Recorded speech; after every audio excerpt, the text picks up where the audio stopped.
Does it make you uncomfortable? Yes, I get a little embarrassed. I get very uncomfortable when people praise. I can't deal with it. तो मुझे लगा कि IIM तो मेरे लिए बैठे हैं मुझे लेने के लिए, कि आपके कंट्रोल में कुछ चीजें होती हैं, कुछ चीजें आपके कंट्रोल में नहीं होती हैं। आप जो कंट्रोल कर सकते हो उसको गिव इट योर बेस्ट। कि ये जरूरी नहीं है कि आपको खुद से हर चीज शुरू करना है। ये जरूरी नहीं है कि हर बार एक इंसान बोले मैं तभी सक्सेसफुल हूं, क्योंकि आज का फ्लेवर है एंटरप्रेन्योर बनना। ये जरूरी है जानना कि सक्सेस के लिए it's the mindset that matters. You should know why you are wanting to do this or why you're not choosing to do this. अगर आपको अपना why पता है, then on bad days, which you will have, whether you're in a job or whether you're a founder, you will have bad days. That reason will keep you going. That reason will give you happiness. Also, it's about hustle. Yeah. From 0 to 1, you need a lot of hustle. Things that I will lose my sleep on is rarely about business. Things that I will lose my sleep on is, am I being fair to my people? अगर आपने right intent से काम किया है, आपने अपना best दिया है, तो there is no force that can keep the outcomes from you. At least that is my last 21 years of working life realisation, because ऐसे मोमेंट्स बहुत बार आए हैं। कितनी बार ऐसा हुआ है कि आप मेहनत कर रहे हो और रिजल्ट नहीं आ रहे हैं, and I am sure with everyone this happens so many times in your life.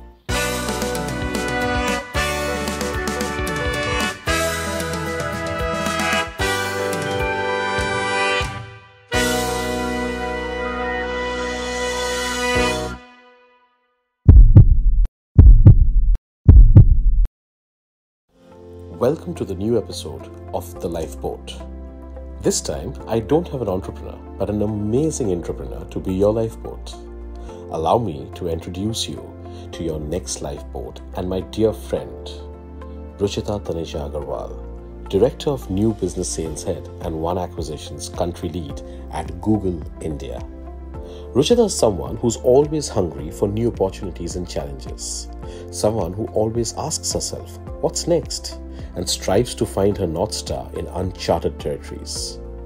On a beautiful afternoon at her lovely Gurugram home, we spent a great time discussing her life and her journey, her early years, and कैसे रुचिता की माँ रुचिता की सबसे बड़ी lifeboat और cheerleader है. We explore the challenges and struggles she faced academically and professionally, and how her parents' teachings motivated her that hard work always leads to success. We also delved into why it is important for Ruchita to celebrate success. Success celebrate करने के मायने क्या रखते हैं, चाहे वो कितनी भी छोटी या बड़ी achievement हो. We touched on her unsuccessful entrepreneurial plunge, her rise as an intrapreneur, and her take on job life versus entrepreneurial life. आखिर हर सिक्के के दो पहलू होते ही हैं. Sit back, enjoy the episode. कुछ सीखिए इससे, कुछ implement कीजिए, and keep building one step at a time. Watch, like, share, and subscribe to our channel, and let us know how this episode helped you. Welcome to the Lifeboat. Let's dive in. Thank you, my dear. Thank you for welcoming me to a house which is the size of a city. But a home which has a heart of gold. Thank you for inviting me, Ruchita, to your beautiful, beautiful home, and for having this conversation, and welcome to the Lifeboat. Thank you so much, and thank you for making me feel like a celebrity. You are one. But let me tell you why you're so special in this specific episode, and more importantly in this entire season. So as you know, I'm trying to do something which is very interesting. Always. Always. It's a passion project. It's something that has a lot of heart for me, and therefore the people who are also in it are people who are part of my heart, and you definitely are. It is also about telling people, and India is evolving in a very beautiful manner. यहाँ पे आज के date पे अगर आप देखो, काफी हद तक चीजें एक तरीके से बन रहे जो पहले नहीं था. पहले the mindset was always about a job, always about safety net, always about the fact of that naukri, which matters. और आज suddenly there's an overemphasized element to say यार entrepreneur बन सकते हैं.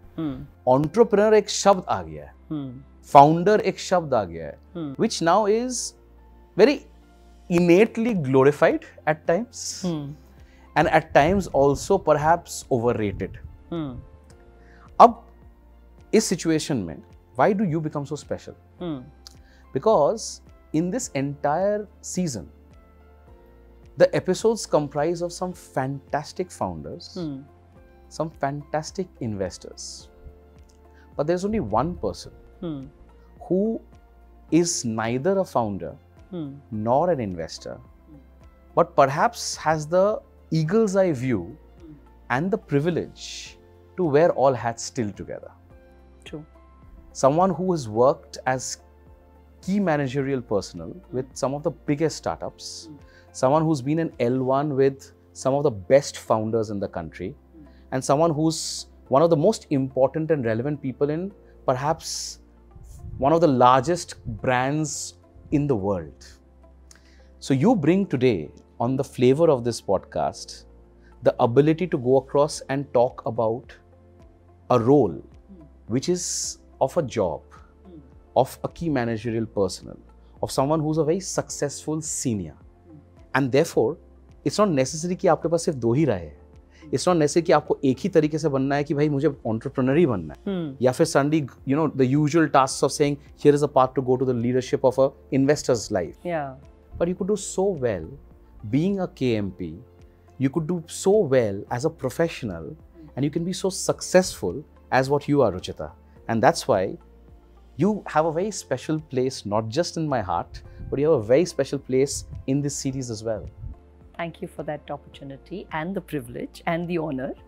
And, you know, I was just thinking while you were describing this that, you know, that image that we've all grown up with, the road less taken, it's so strange that pursuing a professional salaried career has now all of a sudden become the anomaly and perhaps the road less taken. But yeah, I like that perspective. It's a very interesting perspective.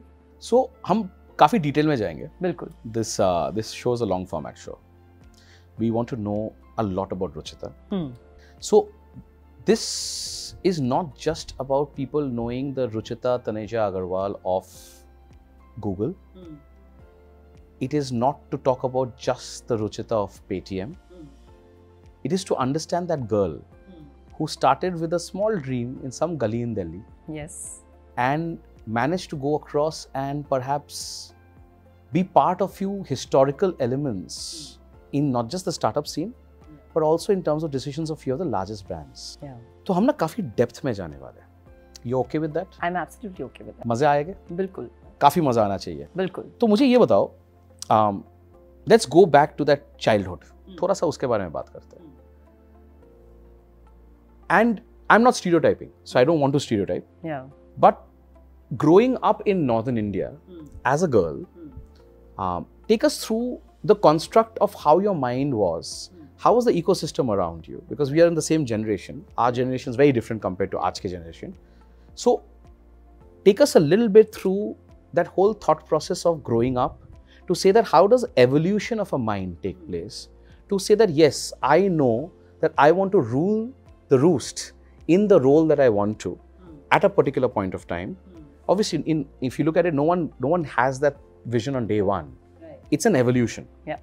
वो उभरता है. Absolutely. आप journey में चलते जाते हो और आपके सामने जो, if I may call it the, you know, मंजिल साफ होता जाता है. बिल्कुल. Because रास्ता मैटर करता है.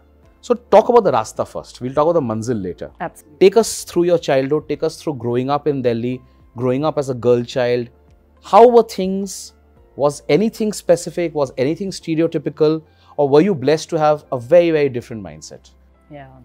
So the person who I am today is evolved, I think, from two phases. तो हम पहले वाले phase के बारे में बात करेंगे जो आप बात करें, which is childhood. So I was the only child to my parents for 10 years. Right, which basically meant कि I was a center of attention, right? और कोई compete करने के लिए था नहीं मम्मी पापा के attention के लिए, and all their aspirations and hopes are also pinned on me in that sense. Also, both my parents had come from two very small places. So, Mama had come from a small place called Sonipat, Papa had come from a small place called Bareilly, and they both left their families behind to come together and create a livelihood and create a life which was, in their mind, hopefully more aspirational than their parents. right? So both of them, so I grew up seeing my parents' work ethics, and I think that's a big shape of what my own work ethics are. I've just grown up believing and knowing that working hard is absolutely mandatory, essential, like breathing is, to succeed in life, and you should give nothing less than that. Which is the typical middle class teaching. Very typical middle class teaching, right? So my mom was a government school teacher, my dad was working in the bank, Papa would get transferred every 3 to 4 years. So there were periods of time as I was growing up that it would be just Mama and me at home. And Mama is this one fiercely independent woman who would, you know, run the entire household herself. She would like wake up in the morning, see me off to school, go to school herself, come back, you know, do everything that a woman needed to do to run a household, plus also do all the external घर के बाहर का काम. अगर light change करनी है, plumber से कुछ काम कराना है, market से कुछ लेके आना है, relatives के पास कुछ जाना है. There were periods of time when Papa was not around that Mama would do that, you know. So for me, frankly, growing up, I never was aware of the fact that I'm a gender, that I should be thinking differently. For me, it was very natural to actually think that a woman does the same as what a man does. True. Because I had such a strong role model in my mom.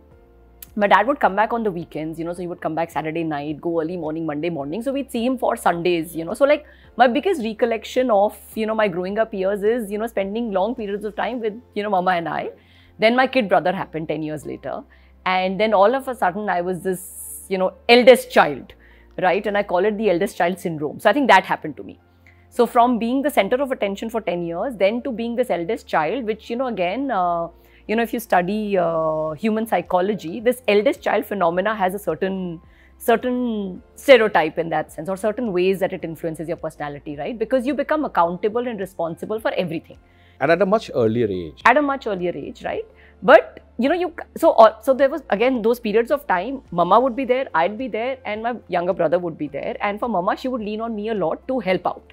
Like she would send me alone to a market far off, you know, to get something, or to, you know, handle again some of these things. So I grew up actually, and thank God for that, I grew up where both my parents never treated me differently for my gender. And I was in an all-girls school.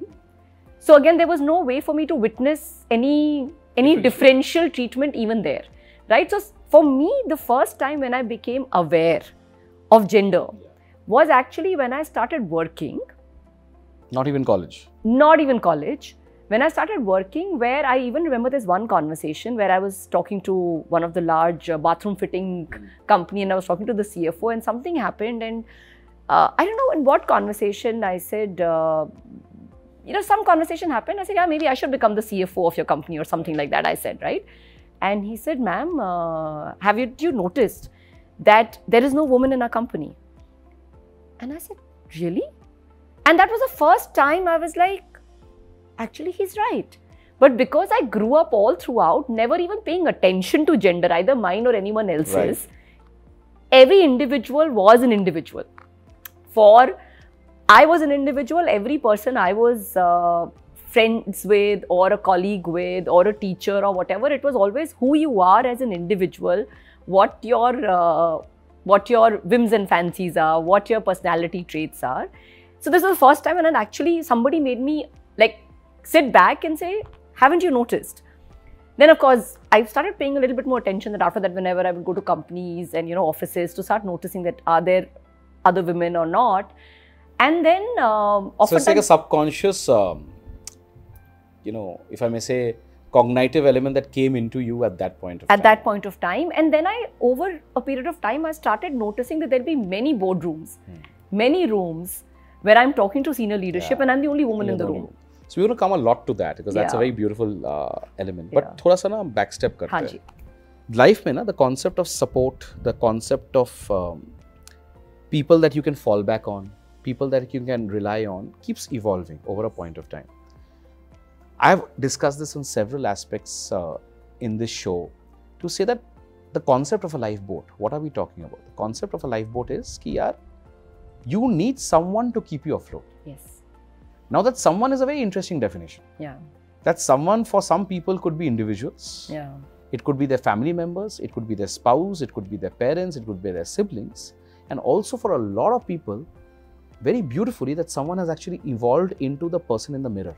Because it's the mindset. Yeah. है ना? Yeah.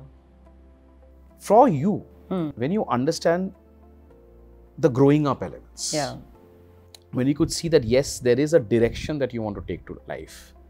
Why am I asking this? I'm asking this because हमारे यहाँ पे ना काफी सारे हमारे viewers will be of that age group, Ruchita, where they are in that zone of taking decision for the right course. Yeah.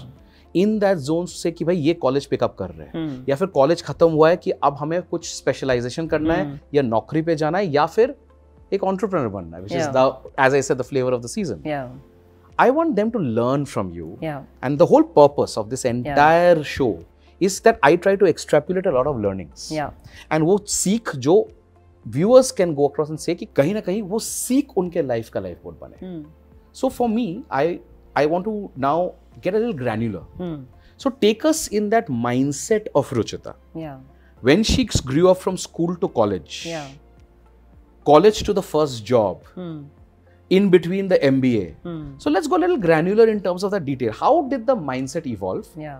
Because mindset is everything. Absolutely. जो आपके जहन में है, जो आपके मनोस्थिति में है उस वक्त, वही काफी तरीके से आपके कैरेक्टर का आकार और प्रकार लेता है. बिल्कुल. And it has a huge bearing. So take us a little more deeper in that. How was school? What was your mindset in school? How did it evolve in college? How did it go further? Let's talk about that journey. Vinayak, मैंने अपनी life में ये realise किया है कि our mind is the most powerful thing.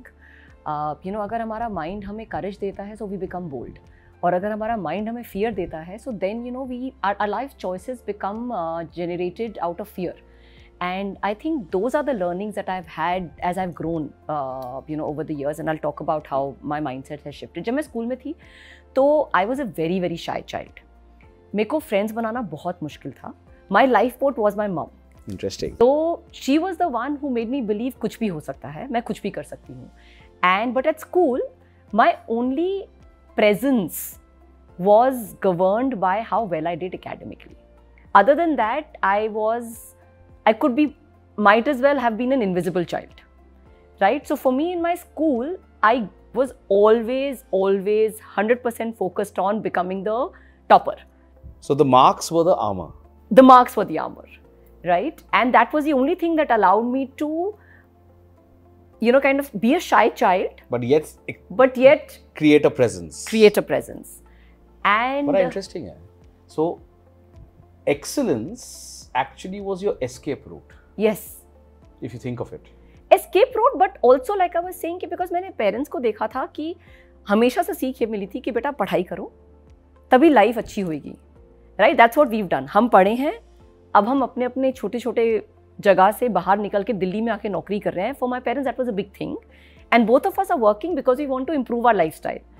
So one is that perspective of, you know, the armor. The other is also this very, very strong सीख जो बचपन से मिली थी कि बेटा लाइफ में कुछ करना है. The only way out is मेहनत करो, पढ़ाई में अच्छा करो, नौकरी करो, as you were saying, right? That's how middle class parents, you know, solution for moving ahead in life was.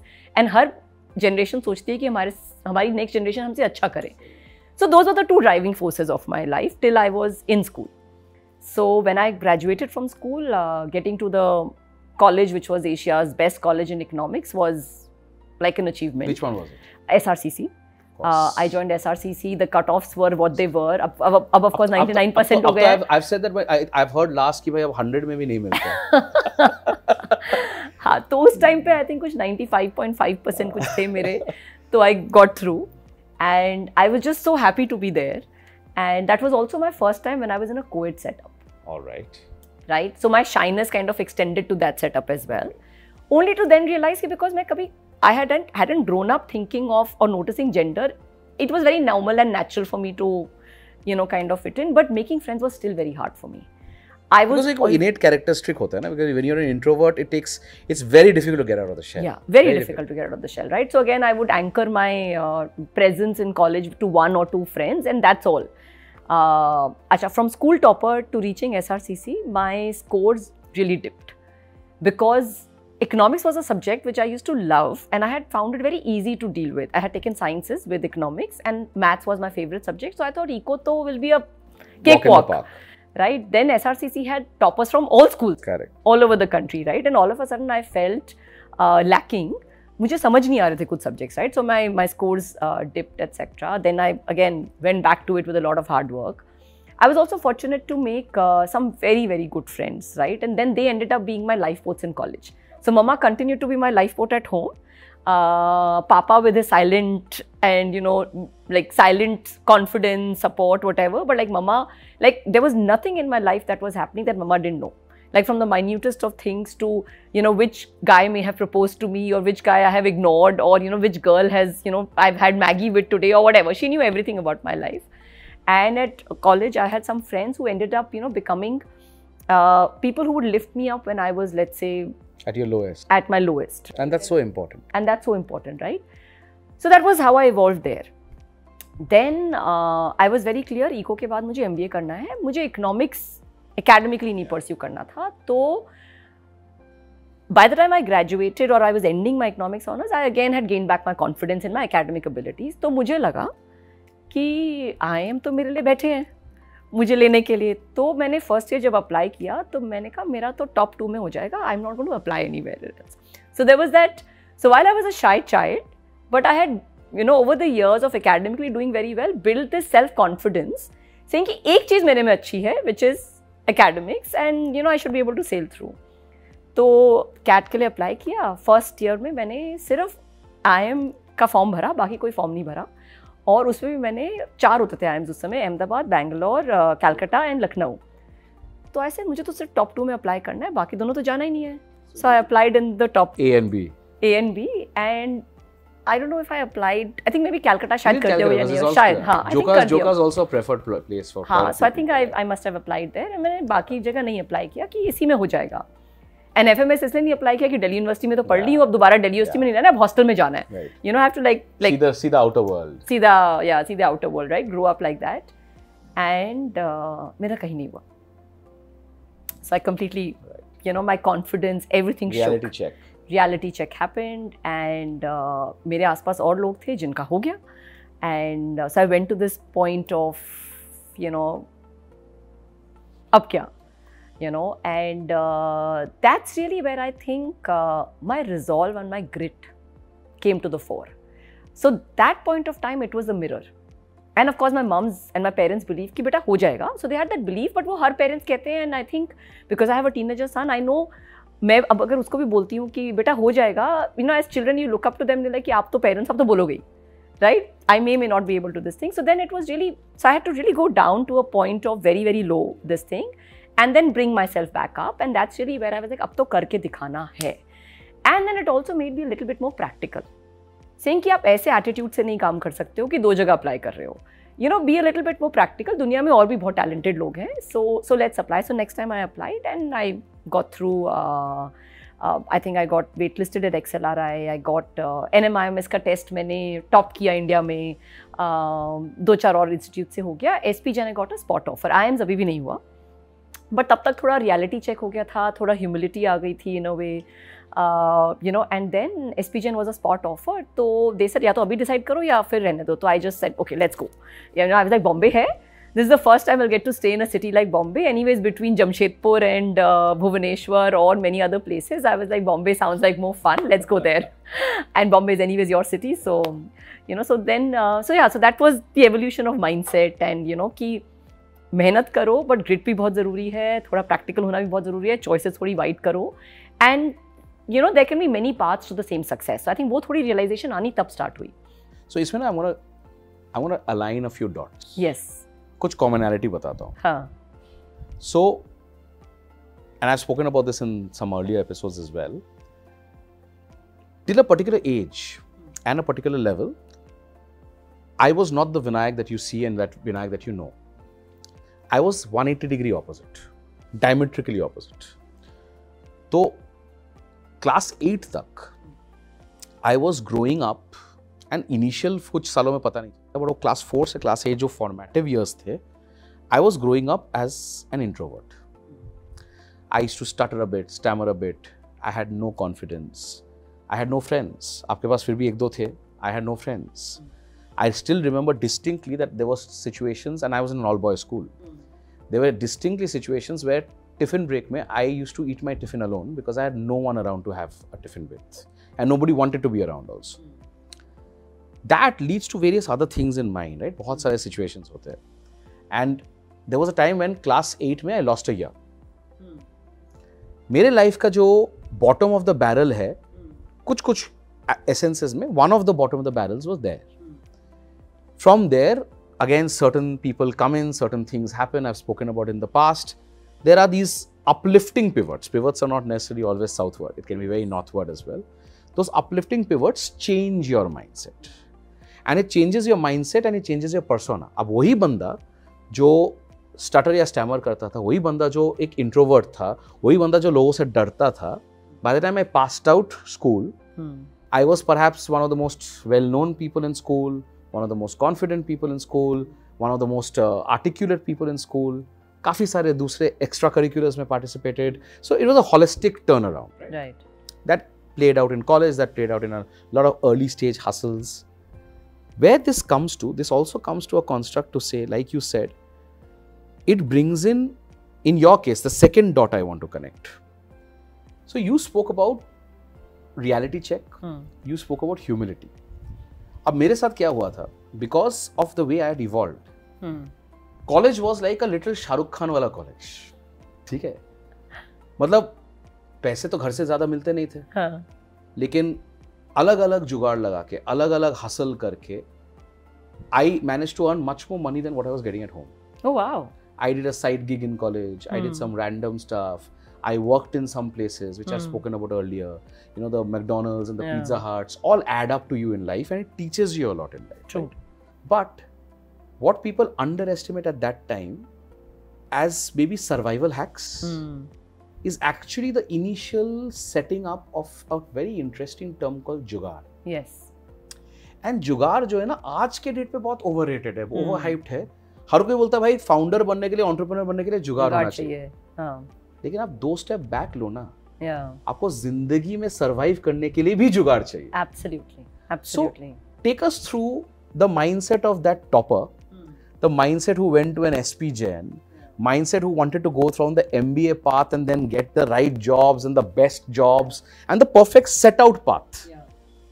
How does Jugaad play that role of recalibrating every time? And how does it go across and make a person realize what are the rights, what are the wrongs, what are the blacks, what are the whites, and more importantly, what are the greys? Because life is about managing the greys. Managing the greys, absolutely. No, so I'll tell you what happened, right? That SP Jain happened, but before the job happened, I met my husband. Hi, kya baat hai? Who's my lifeboat. You know, he's one of my biggest cheerleaders. He's such a rock star. I love him. He's such a, you know, he's my biggest cheerleader. So Ankur and you met in SP Jain? We met at SP Jain. I remember this. Yeah. I remember so SP Jain, you know, when I look back and connect the dots, I actually feel that I'm so glad I didn't get through to, let's say, the IIMs, because then I would have perhaps missed the chance of meeting him. Right? And jobs you can change. Hopefully, life partner you shouldn't need to change. Hopefully. Right? So, you know, the fact that I think we met there, I think was again a very big turning point and pivot, because also while our value systems are the same, our upbringing may be similar, and personality, he was just the opposite of me. That I agree. Right? Knowing him as I do, that I agree. Totally, right? So he's somebody who's so comfortable in his skin. He's so secure, right? I was highly insecure, very introverted, very shy, not comfortable opening up. The only one survival thing that I had was my academic success. That was my shield, so to speak of, right? Or my defense mechanism. And he was somebody who was just so comfortable with people around, etc. Right? So just being with him all these years has actually made me, like you said, I've turned 180 degrees from who I was. But for me, I think that biggest thing is him. And then I'll tell you something about my job that kind of changed me who I am. And, but yeah, so he's my lifeboat in that sense as well, right? There have been times and moments that, you know, I've not kind of been down in the dumps, and then he's kind of, you know, just him being around has helped me. So, but coming back to the Jugaad. We can assure the viewers here that he has not scripted this script for you. And we are... He doesn't even know I've said this. And I don't even think he knows I compliment him so much. And the fact that we are, you know, praising him so much, of course I love him.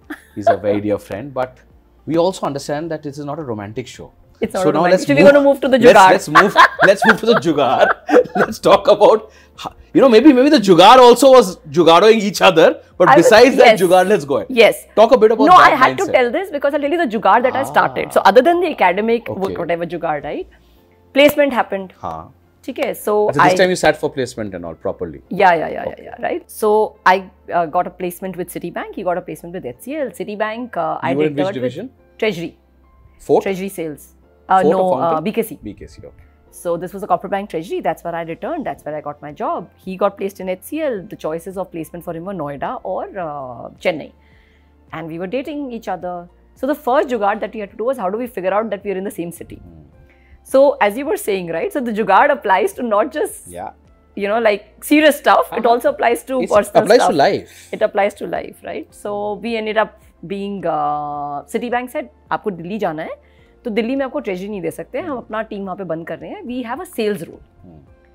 And I was like, sales and me can't happen. Because you have to meet people. I have to meet people. And for me, treasury was a perfect role for me because I had to just sit behind a screen. Correct. And hide behind the Excels. Hide behind the Excels. And I thought I was really good at that. And I was like, this is perfect.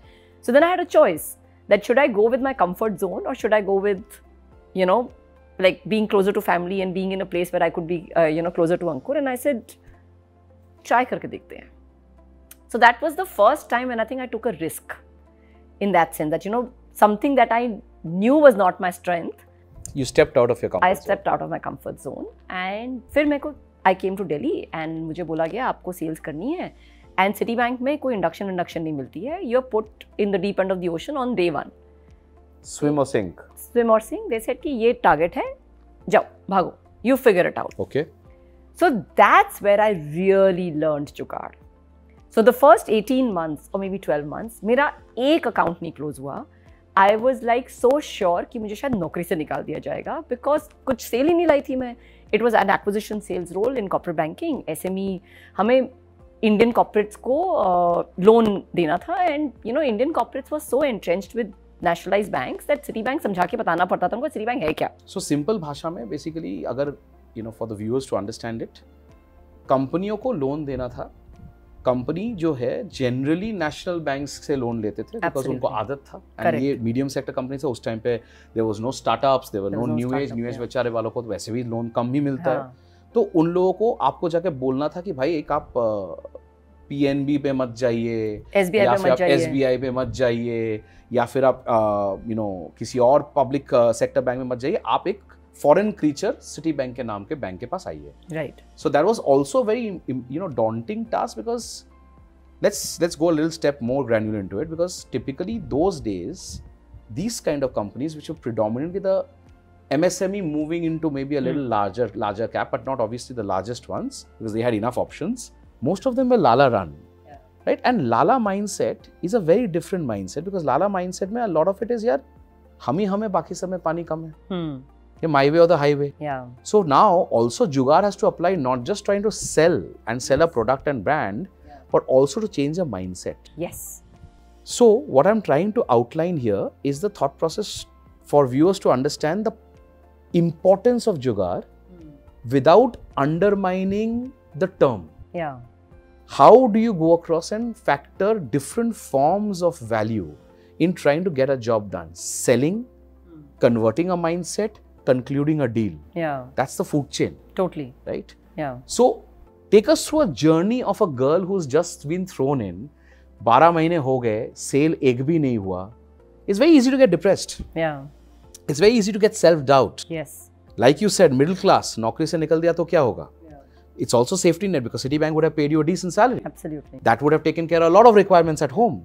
So that added accountability of being the elder child, taking care of the accountability of home and the fear of losing out because your inability to have that conversation and go out. There are a lot of mixed emotions, Ruchita. Lots. A lot of people will be dealing with mixed emotions similar to you. Take us through that mind space in a little more granular detail. How do you clear the fog? So, there was a self-doubt.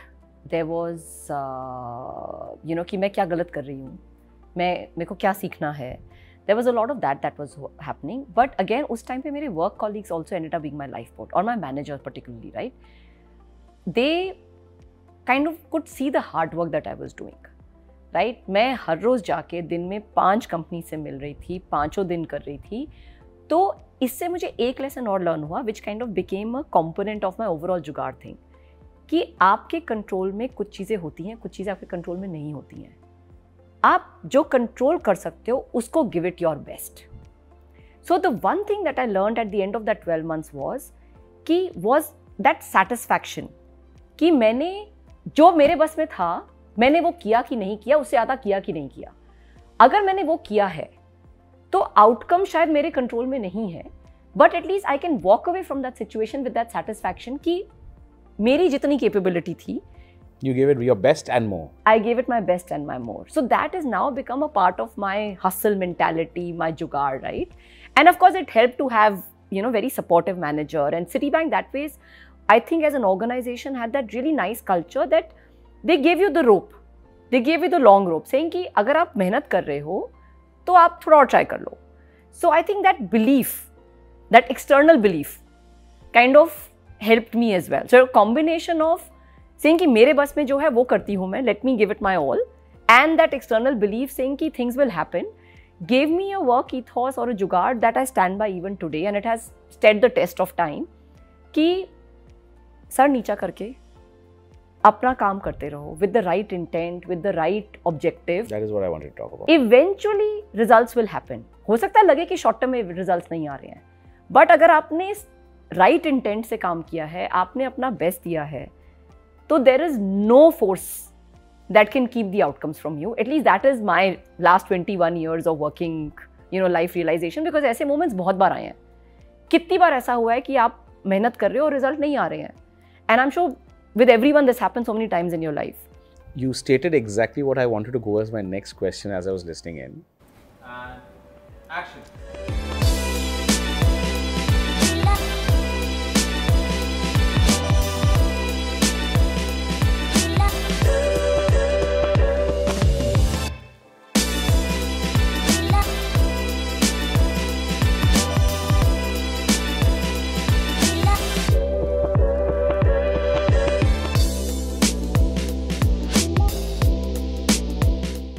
And I'm now assuming that same girl who was trying hard, giving her best, trying to go across and conclude an account, is now in a position where she hires some of the best people in her team, because evolution happens. You're a very senior member now. Yeah. You're a very large team now. How much of what you just said comes as a part of your decision making in hiring as well? Because, and it's a very deep thing, that what matters is the intent of the human being. Yes. The intent is the DNA test. Yes. The outcome is situational. Yeah. As long as the intent is clear, pure and correct. Totally. Outcomes will vary basis the circumstance, basis tailwinds, basis headwinds, basis market conditions. There's so many intangibles that you can't control. Yeah. So what you said, right? जो मेरे control में नहीं है उसके बारे में मैं कुछ कर नहीं सकती. Yes. जो मेरे कंट्रोल में है उसके बारे में जरूर मैं कुछ कर सकती हूँ. Yes. So when you now look back, today 23 years later, when you're hiring that Ruchita that you see in that team, how much of intent or how much of importance is given to that mindset of that intent in terms of hire, and how does that go across and change the DNA of the team as well? The reason I ask this was a lot of our viewers will also be in roles where they are going for that interview. Yeah. They will be meeting their future Ruchitas. Yeah. They will be meeting their inspiration of Ruchitas to say that I want to work with her. And this understanding will help them to outline their thoughts in an interview. So give us that mindset of the Ruchita who took that first job and learned that journey to 23 years later when that Ruchita is now hiring 10 other young Ruchitas. Yeah. So as you rightly said, right, it's usually you're assessing for skill in an interview or you're assessing for will, right? The will is everything. Is everything. Because skill can be taught. Most of the roles that we are doing, whether it's a startup or a role in a company or whatever we are doing, right? Most roles are not where we are trying to invent, some very complex molecular formula, right? That needs deep technical skills. It needs technical skills, but many of this can be taught as well. Will is the most important thing. So when I'm looking at candidates and people in my team, so I think the one biggest thing that I'm always looking for is that will and that ability to take charge. This action orientation versus not. I think that is also very important, because you could have the will but not the action orientation. So I'm usually looking for the will and I'm looking for action orientation, that thing of saying that I can make a change. I'm not somebody who's going to say that, yes, I have the will, but somebody else needs to come and do the change. So I'm looking for these two things. मैं impact खुद कर सकती हूँ या खुद कर. हाँ, that confidence or that ability to say कि मुझे change करना है is also very important, equally important, right? Because then you're always becoming hopefully a part of the solution and not the problem. And not the problem. You know why I'm smiling and why I think all of these dots connect in such a beautiful manner. And also for our viewers who've seen a few of the episodes in the past, there have been at least 4 entrepreneurs at different scales. When we discussed hiring and the mindset of an entrepreneur to hire, the answer is identical to what you said. Wow.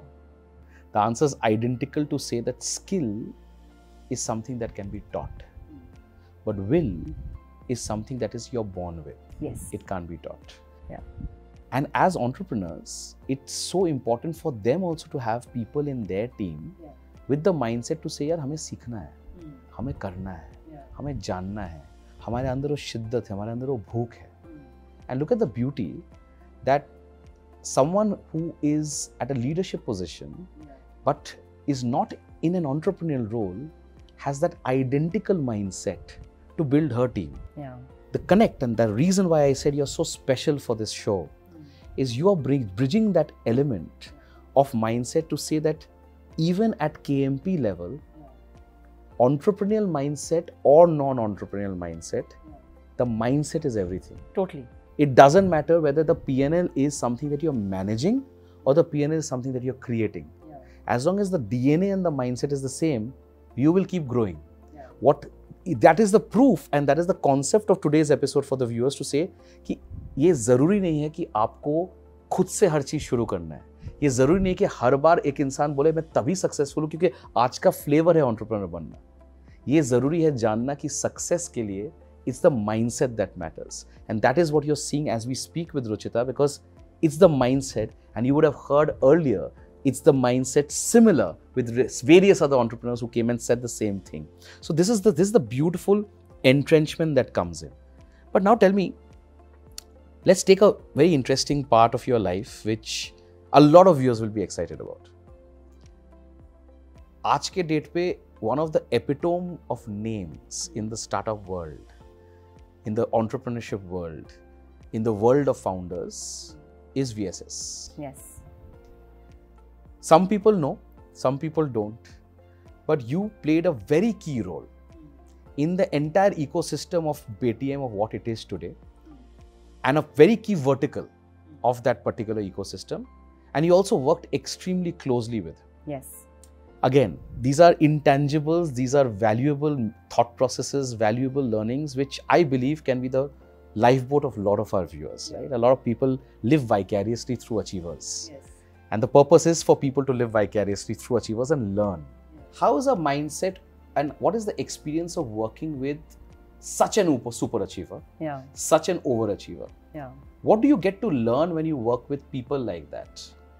And more importantly, how do you maintain the sanity between performance, between achievement, between hubris? It's very easy to also have hubris, because when you're celebrated and your people you're working with and your founder super celebrated, it bounces off you.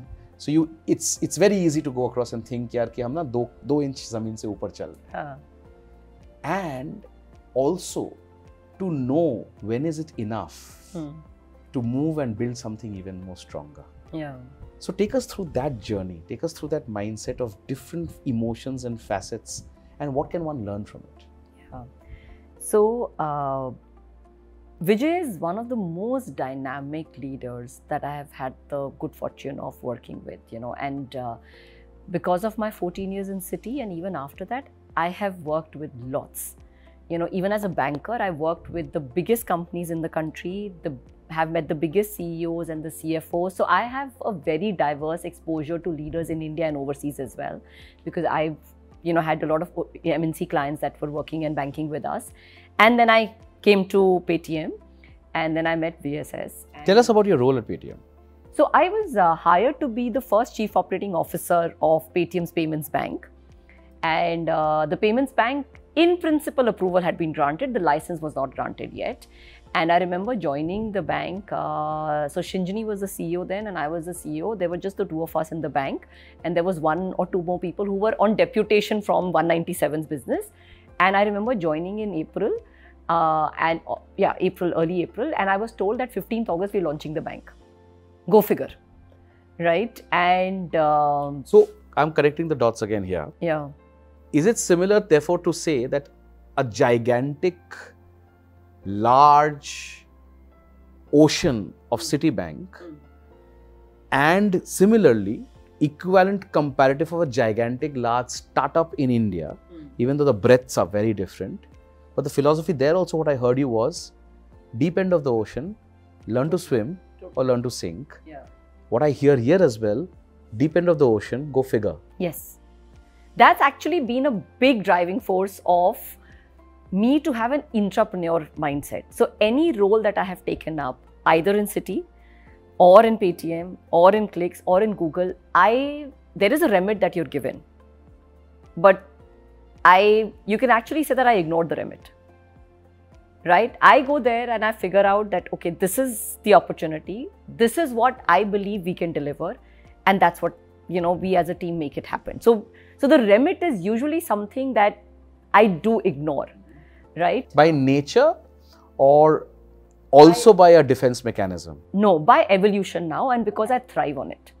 So over the years now that, my exposure, so like in CITI also I did some 6-7 different roles.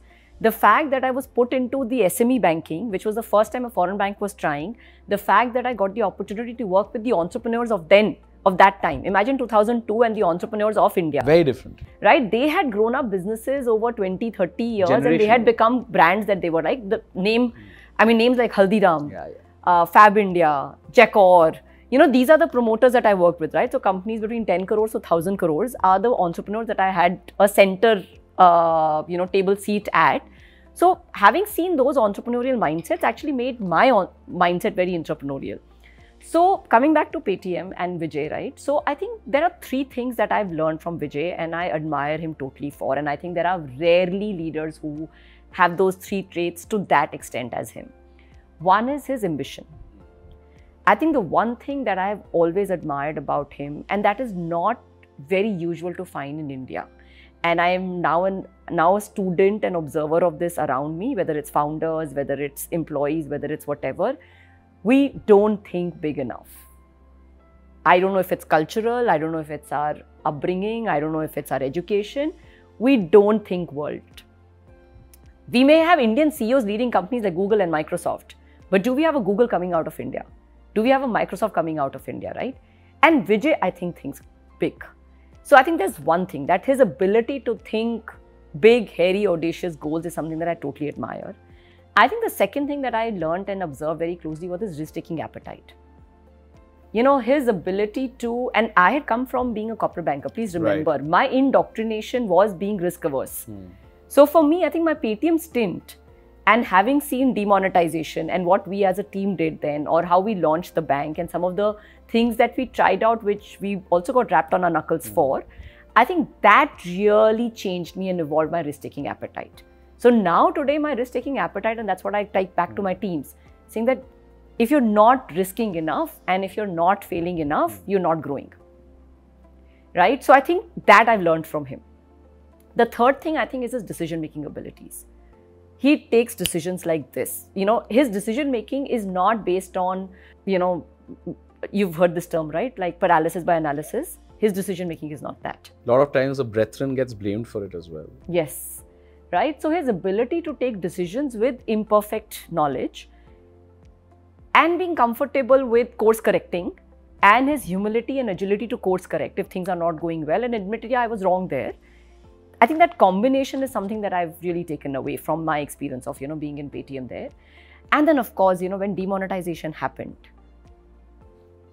it was something that shook up the nation, and but quick decision making, risk taking ability, and to be very ambitious.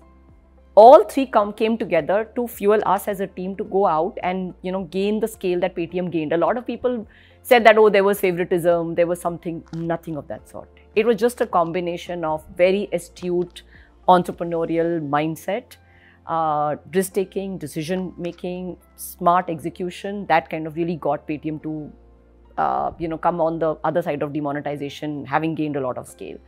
So I think those are some things that I've taken away from him. Of course, I waited on to launch the bank. My team was there. We made sure that the bank was launched. Then I moved on because something more exciting had come my way. There was a pull factor that came in. So I think, but those are my favorite. Those are 2 years which I genuinely actually feel that I grew the most. I know, and I remember when we met, there was a twinkle in your eyes, which is just getting brighter and brighter. That means that things are just getting better and better. So we're going to now talk about the pull factor. Yeah. And also a lot about, for a lot of people to understand that when you get pulled into a brand, into a conglomerate, which is globally a powerhouse, it can be very overwhelming. It can be very intimidating for the best. Yeah. You may have achieved tremendous amount of success, but that tremendous amount of success is within a circumference and a diameter, which is measurable. And suddenly you are thrown into something where maybe few hundred of those circumferences can be blended in. So when someone goes into a mindset, and I want to go a little more granular again in this question for the purpose of our viewers.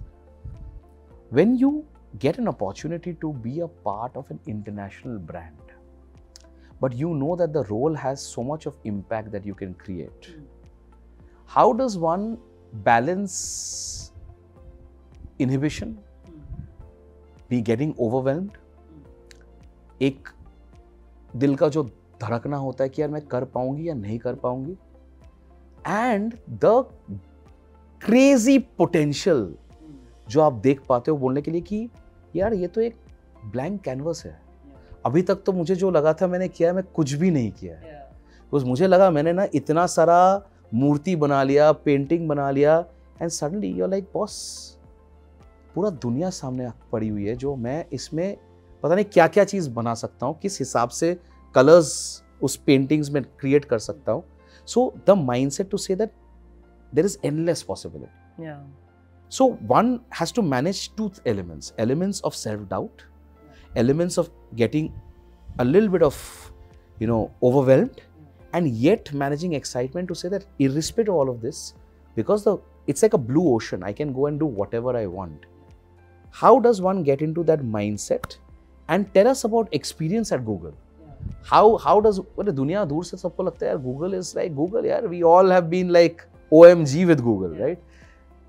How does it feel? Today you are where you are, but take us through that door and take us through that day that you entered that door of Google. Yeah.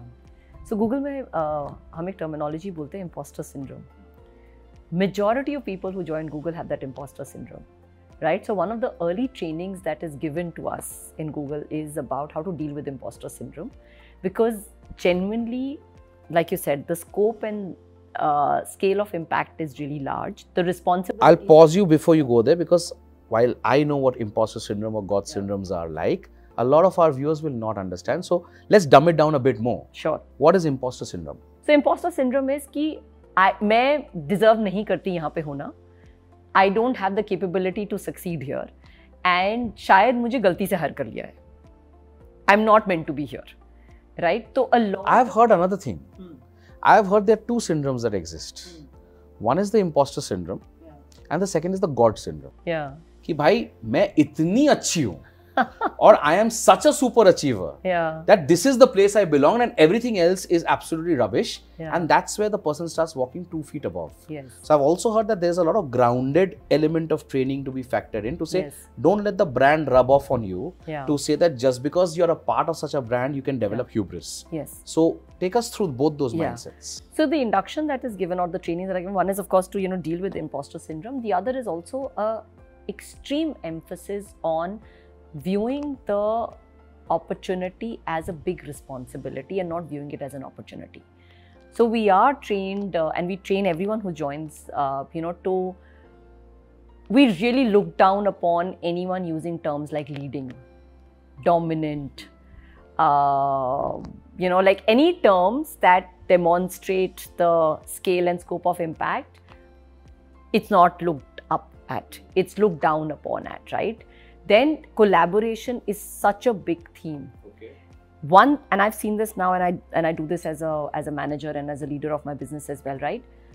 You could be cat's whiskers as an individual performer. But if you're someone who's not humble, if you're not someone who celebrates collective victory, and if you're somebody who doesn't work collaboratively with others, that is not acceptable. You could be the biggest, business person, technology person, sales person in Google.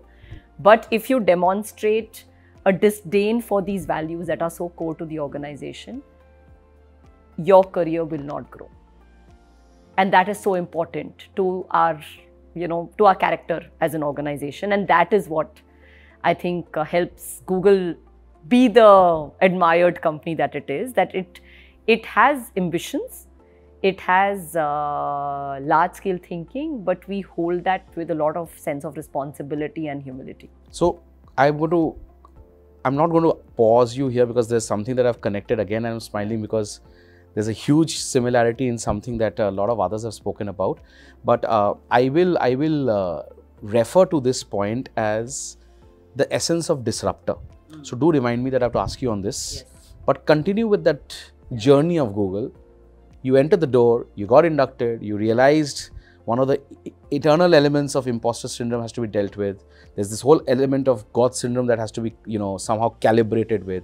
But how was life? How does a person enter such a big brand and learn the ladders and the tenets and the ways of going up the ladders of success like you have? Because again, the idea is for a lot of our viewers to learn that if there is an opportunity that comes in their life, to be able to go and be a part of such a brand, what are those aspects that really make that 1% difference in giving you everything and beyond? Because that 1% changes the game. So take us through your journey, take us through what you believe were the biggest learnings and what you can share with our viewers to say that these are the aspects which you believe, because it's again very evolutionary, but still for the moment, that you believe could perhaps be some ways of determining and chartering a path of success. So I think by the time I reached Google, I had grown as a person, as a professional quite a bit, right? Through multiple, obviously, situations that arise. But I'll tell you one of the things that, and I think that really helped me. So having taken chances and moved to roles and industries that I had never done before, kind of gave me an ability to be a student again and start from scratch again. So when I left CITI, where I had built a career for 14 years, a very successful career, everyone thought I will retire from CITI. I myself thought I will retire from CITI. To then have moved back from Singapore, to come back to India, to be a part of a startup, which by the way, Paytm did not, a lot of people did not know Paytm when I joined Paytm. It changed in a matter of 5 to 6 months, right? So to kind of give up a brand name. External incidents helped it to change as well. Yes. So, but then I'd also changed roles and left my comfort zone. So the first piece that I told you, right, when I took the sales role, I'd gone beyond my comfort zone. I repeated that again. And also the fact that a lot of people will not, not be able to appreciate, but now when they hear you, they will, that it was also a huge difference in the brand equity. Huge difference in the brand equity. Today, the brand we are very proud of, but you were comparing a global brand with an Indian brand which was emerging at that point of time. I mean, I can tell you, I had my friends and my neighbors saying कि बेटा तुम Singapore से वापस आ गए हो, कहाँ join किया Paytm? Paytm क्या करती है बेटा ये company? Right? It was that kind of a question, right? And then of course everyone now knows Paytm. So I've seen, so you know, it's also very humbling to see that journey. It's very humbling to be part of a brand which not too many people know about and then become ubiquitous as payments in a country. It's extremely humbling to be a part of that journey. To realize that brand positioning of an individual or a company can be so transient, right? But can also be achieved at the same time, right? The two extremes. So anyway, so having seen that, you know, I kind of put myself from a position of an expert to a position of being a student at Paytm, got some level of expertise, then put myself again back as a student at Clicks Capital heading M&A, which I'd never done before. Again, become, you know, deliver large impact there. And then to now be in a different industry, right? After 18 years of being in financial services, I was now joining marketing and the guru of digital marketing, right? Where everybody else around me knew digital marketing like the back of their hands. They know the terminology, right? But I think because I had done this to myself, it was very humbling for me to, you know, from being the person who knows a lot to being the person who doesn't know. I had done this a few times, so it gave me the ability to be okay with that space of not knowing, of being the person in that room or in that team or in that organization where you don't know anything and you're starting from scratch. So I think that ability and that agility and yet at a leadership position. And so yet at a leadership. All the more to recalibrate your mindset. Yes. Again, mindset, right? So at one level, I had to be absolutely okay with not knowing anything, but at the same time balance the expectations that were there of me as a leader from my team, from my managers, from my business, etc. Right? And I think for me, what really helped was the fact that one, I think I treat my successes very lightly, and so much so that I can actually appear as being ungracious in a way, right? That if somebody is complimenting you that you've done that, I hold it so lightly that, you know. Does it make you uncomfortable? Yes. Yeah. I get a little embarrassed. I get very uncomfortable when people praise. I can't deal with it. I understand. I know where you're coming from. Yeah, I get very embarrassed and I want to quickly change the subject. The beautiful point, what you also mentioned is that at times that's also looked at as being arrogant. Yeah. And that's also so difficult because you want to change that mindset, but innately you're unable to. Yeah. But so coming back, so you know, so sorry, we'll keep meandering like this because of course that's the conversation. Yeah. So I think just being. So, you know, I had mentally also prepared myself for that change. So, I think there's a little bit of prep work that you also have to do in advance. Go a little detail in that. So, how does one mentally prepare? Yeah. And I've said this earlier in a few episodes. The biggest power that an individual can have, Ruchita, is the power to unlearn. Yes. And then relearn. Yes. But it's also the biggest weakness because you need to have a very magnanimous heart to unlearn, especially when you're in a leadership position. It's very easy to unlearn at the base of the fulcrum or the base of the pyramid. But when you're at the top of the pyramid, to unlearn and relearn, you have to have the heart. So take us a little through your mindset of what you're talking about to say that you prepped yourself to say that yes, I have to learn and I have people in my team who perhaps are far more smarter than me in this, far more knowledgeable in this. But I still have to learn and I still have to motivate, I still have to build, I still have to create. So take us through that. Yeah, you know, so I think by the time I reached Google, I think I'd had some practice. So another thing for people, you know, who may be perhaps thinking of an industry shift or changing from being an entrepreneur to joining back work or the other way around, right? I think practice does help. And what I'm also trying to say by that is that if let's say the first time you do that change and it's not working out for you, you will definitely learn. Spend enough time to learn and then do it again and then do it again. I think repetition does make you better. So I think having done that a few times made me a little bit more aware of what changes I may have to do. What, things I will get uncomfortable with. What space Also building your equity again in a new organization and a large organization as that, right? Like all eyes are on you. You are at a senior leadership position. You're not at a starting out level where the expectations are lower, right? So how do you kind of take that burden on your shoulder as well, right? And several waiting for you to fail. And several waiting for you to fail, right? So I think several waiting for you to fail, I think I have built a fairly reasonable state of putting my blinders on. When I'm aware of that there will be people around, I have now, I think, learned the art of ignoring that. It does come and impact me, don't get me wrong, right? But my bounce back is much faster now than it was many years ago. So I can perhaps say that, listen, I'm going to become like the Arjun and look at that machli ki aankh. This is what I want to do.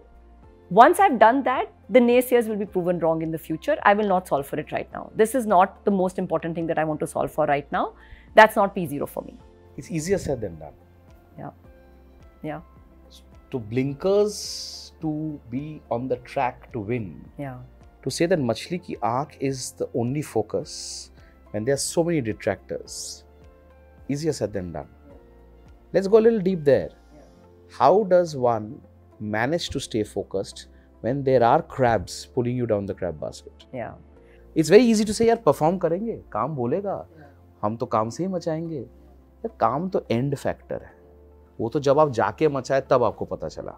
और वो journey, वो मंजिल में जब इतने सारे crabs हैं, इतने सारे केकड़े जो आपको गिराने का कोशिश कर रहे हैं, how does one keep the mental sanity there?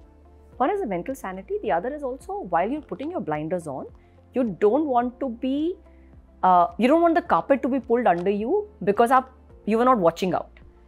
So that is very important as well. So आप blinders on करो to the extent कि आपको अपने काम से distraction नहीं हो रहा है. But इतने blinders भी मत on करो कि आपके नीचे से कोई carpet खींच ले, आपको पता न लगे. So be mentally aware. Have enough conversations, have enough stakeholders, sponsors, friends, cultivate in those relationships, invest in those relationships कि अगर आपको forewarning मिल जाए तो आप अपने आप को, अपनी टीम को protect कर सकते हो. So when you're in the game, then play the game to win. Then don't say कि I don't like this, I'm not going to deal with this. It doesn't work like that. So along with your lifeboat, what you're saying is also prepare for some life vests. Prepare for some life vests and also be smart enough and street smart enough to,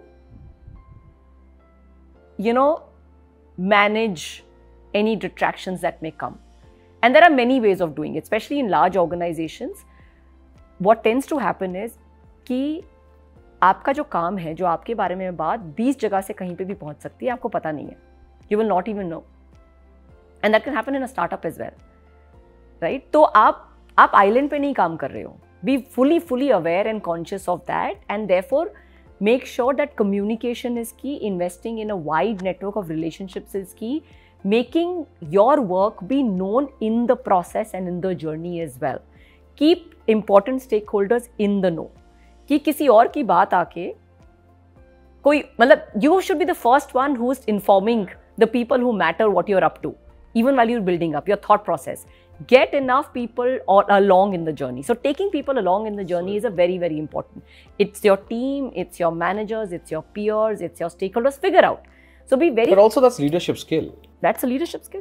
It's a leadership skill. Yeah. So take people along. Let nothing be a surprise. One connected question there. And this changes in mindset as your position in the journey evolves. How important is it, Ruchita, for people to shout out and celebrate their successes? A lot of people, and I'm not going to use gender cards here, but especially a lot of my women friends that I know have spoken to me so many times on an actual issue that they face, that they are always in two minds in celebrating their successes. They're always in two minds to say that should they go across and scream out what their achievements are? Will they go across and be mistaken for someone trying too hard? Will they be mistaken for someone who's trying to go across and be too loud? And at the same time, they come back and say that their male colleagues and their male friends are unabashed about their achievements, even though it might be much lower. So I don't want to go into the gender card here at all. I want to go into absolute agnostic mindset. Yes. Irrespective of being a woman or a man, how important is it to shout out your successes while you grow? And does it change as you keep growing senior? Yeah. Because there are two things there, right? One is because you have to go to a level, it's important for people, the ecosystem, people who matter in this ecosystem know what you're doing. Yeah. And therefore, once you've reached a level, maybe you are, not needed to outline that much more. Yeah. But one more thought there is that even when you're a senior, Yeah. shouting out successes and taking everyone together as a part of that success is equally important for the morale of the team. Yes. Because the team keeps getting built on that breadth of that DNA of morale. Absolutely. So take us a bit through that as well. Yeah. So I think a balance, it's one straight answer is yes, it's important. Has to be done. But choose your own personal comfort and style. You don't have to do what is working for someone else. Also, I find that, especially as you grow senior, if you're going to be the one who's talking about your successes a lot more, you could run the risk of either appearing as arrogant or as somebody who's not a leader actually, because you're not letting the team shine, or as someone who's just full of himself or herself, right? So you have to definitely let people know what your value is. But you can do it in your own style. You have to be more sophisticated about it. And I think that's something that changes and evolves as you grow more senior. It has to be fairly high degree of sophistication versus earlier maybe not. Yeah. And being your own brand manager is extremely important. At all levels? At all levels. And I say this because, now I'm in marketing, right? We help brands become brands.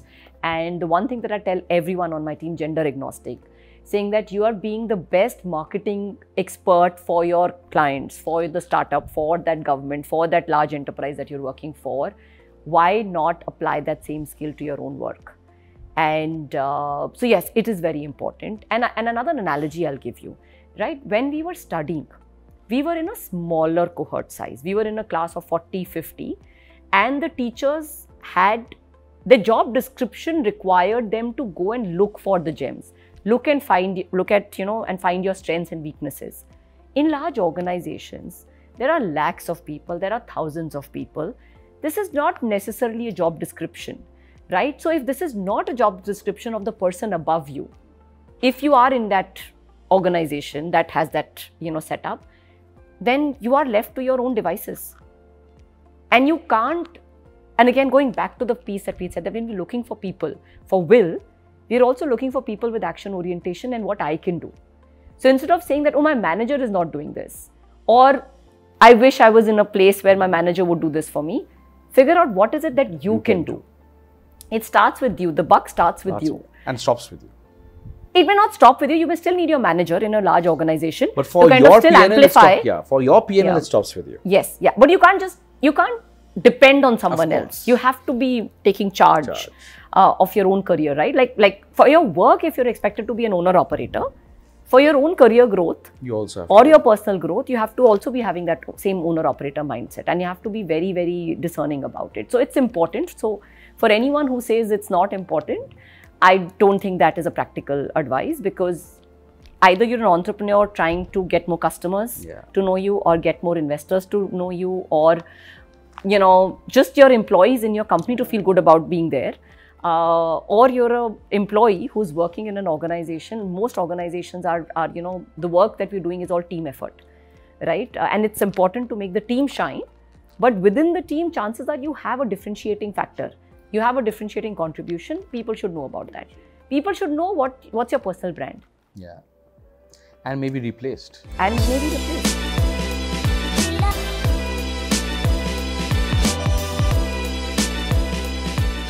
This brings me to what I had left in the past.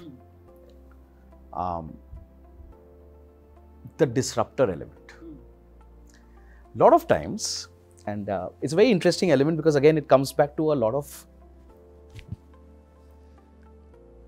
it comes back to leadership decision making. I have heard this, I have faced it myself, and I've heard this from several other guests on my podcast, to say that when there is a situation of a hire, disruptor can be a key element for hiring, and it can also be a key element for not hiring. Because disruption has two facets. Disruption has a facet of a positive impact on the bottom line. Yeah.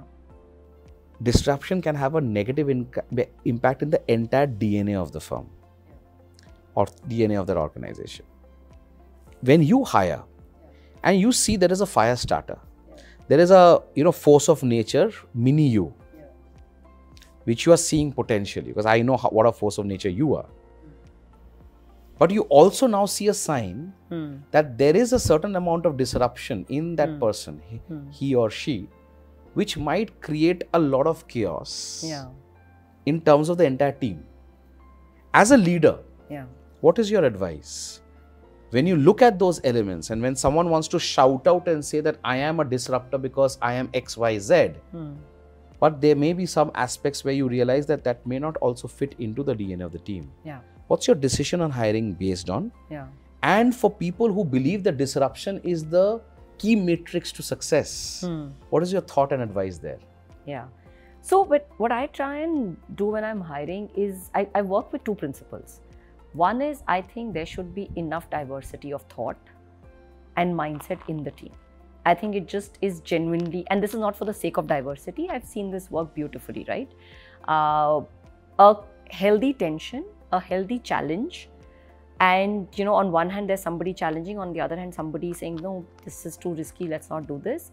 I think both positions are important, right? Because somebody who's a little less somebody who's risk averse can actually keep you from disasters, and somebody who's a disruptor could actually take you forward. But both are important at all stages, right? So I think I usually aim for, so I think what I strive for in hiring and in my team built up is the homogeneity will be on will and action orientation. But other than that, I'm constantly seeking diversity of personalities and mindsets.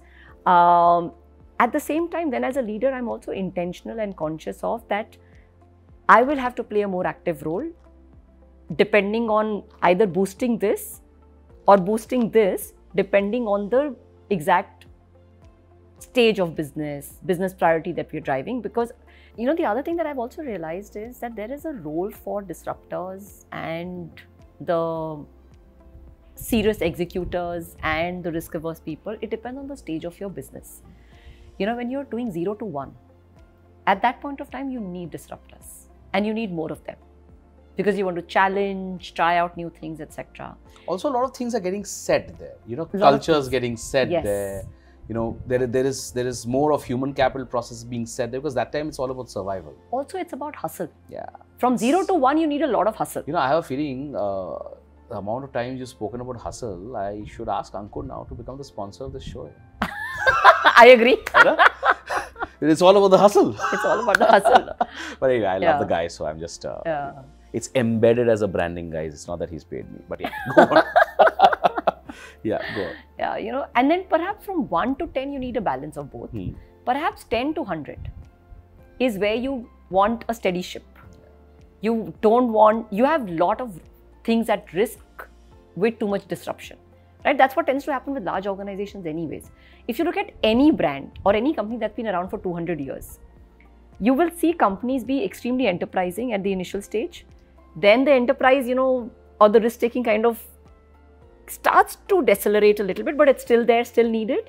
And then the moment an organization becomes large, so let's say when CITI was what it was, right? The room to lose the cost to lose is so high, and therefore then the role of disruptors versus others kind of changes. So I think there is room for both at all stages of a company's life, but you need more or less depending on what you're solving for and what stage you're at. But some balance and some diversity is always required. Because even when you're a large organization, if you don't disrupt, then you will get disrupted. And maybe replaced. So this also brings you to a very important question and an understanding of a mind frame. When you have to compare and say that, look at two lenses. A huge part of your career, you have been with behemoths in terms of global brands. You started with one, you continue now with one. In between, you've also been with brands who rose to be behemoths at an India level.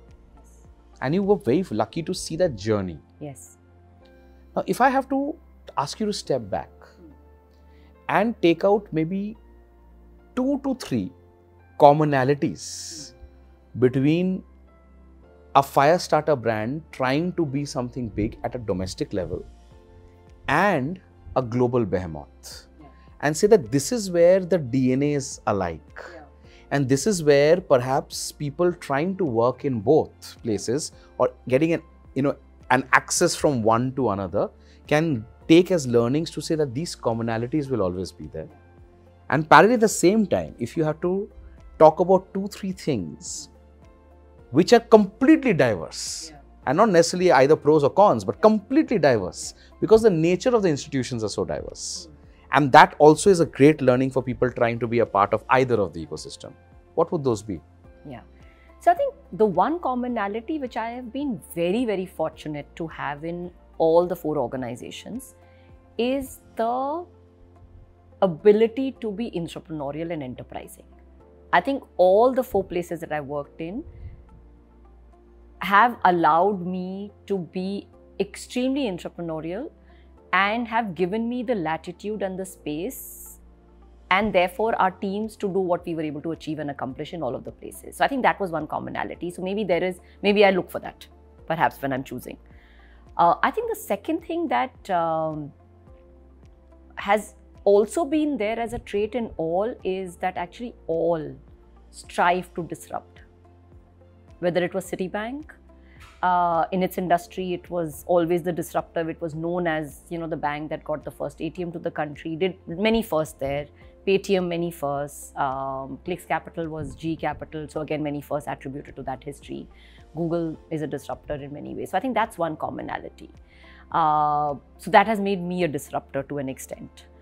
So I think that's the second commonality. I think the third commonality that is there in all 4 is bold ambitions.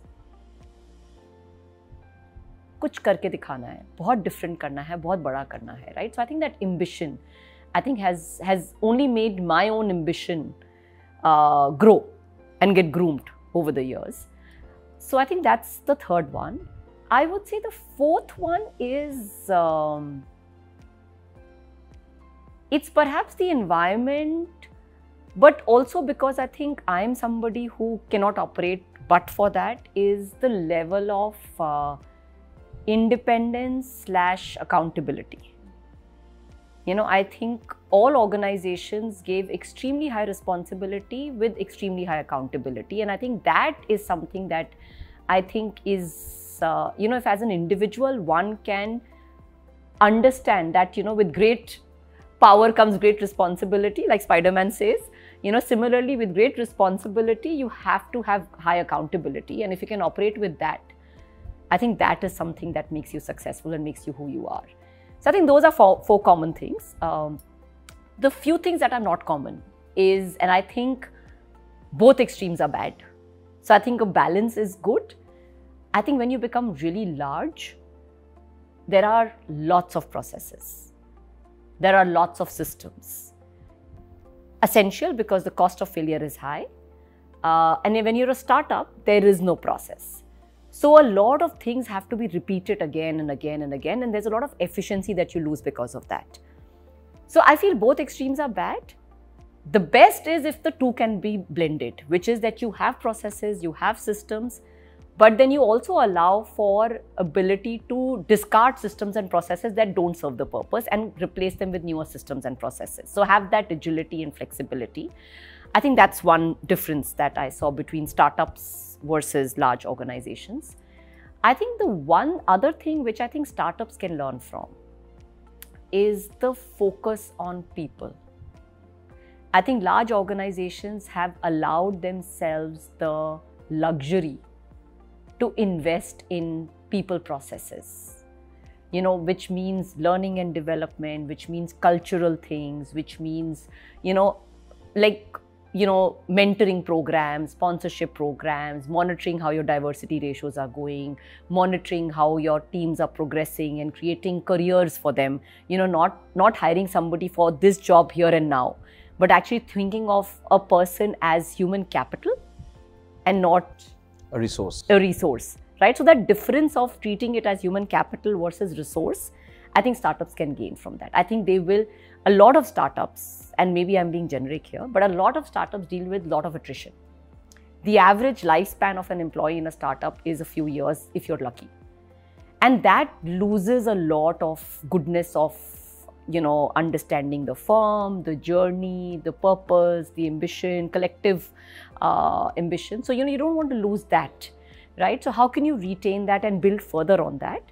I think that is something that is the other really big difference. Very powerful and very, it resonates also so well, because I know so many people who have had challenges with especially L1 and L2 movements. And a lot of times it's also not just because of opportunity. A lot of times it's also because of maybe culture mismanagement. Yes. Because it's very easy at times for hubris to set in. Yes. And if at the top order it sets in and it trickles down, it can create a very different atmosphere for people. And a lot of people don't want to be within that atmosphere. So I think culture is a very important part. Absolutely. There's no doubt about it. I think the other thing that I at least have seen, because I work with a lot of startups, have in the past as well and even now, I think the one thing that startup founders or startups should watch out for is, building on the point that you're saying, they run a really high risk of promoting a sycophant culture. Right? And as a founder, that's your biggest risk. How do you remain available and accessible so that you can hear the bad news as well? Because all of the founders and startups have huge opportunities to grow, right? And they're extremely talented. But how do you make sure that you are always solving for these tripwires or blind spots that may come along the way? And I think that is very important. With large organizations, one of the things that has grown, perhaps by design, perhaps by just the sheer nature Or vintage. I'd like to believe there's design and there's intentionality in the design. See, chances are most organizations are matrix today, right? So if you're a leader or if you're a person, you will have your eyes and ears being fed in from different sources, which will hopefully alert you to anything that's not going right and also give you access to a brilliant idea that may otherwise not have found its way to you. True. If it's become very hierarchical, right? So I think that's one thing that, founders and startups should definitely cultivate as culture, that how is it that you are available to get both the good news and the bad news, the good ideas and the bad ideas. More importantly, the bad news. The good news is not what you actually build on. Bad news is what you build on, because that's where foundation gets weak, and you need to strengthen that. But there is one more element in the mindset that comes in, especially people who are a lot in your type of shoes, because there is so much of opportunity. There is so much of temptation. Yes. Folks at your level are immense asset value oriented people for various organizations, including at times where it's also about potentially saying that come and join as a co-founder. Yeah. And I know so many calls that you've got in terms of that. So there is a what if moment that comes in. Yeah. I am trying to deal with this in two parts, right? Not only necessarily at the top of the pyramid like where you are, but there are a lot of people at different stages where this mindset might come in. And that what if is a lot about FOMO. Yes. It's a bit about कि यार अगर वो होता तो कैसे होता. Yeah. Kash is a very important element. Yes. So I outline this in my own style because I have to. So Irshad Farman, I'll tell you the essence Irshad. of Kash. कि मेरे जिंदगी के हर राज में एक राज तुम हो.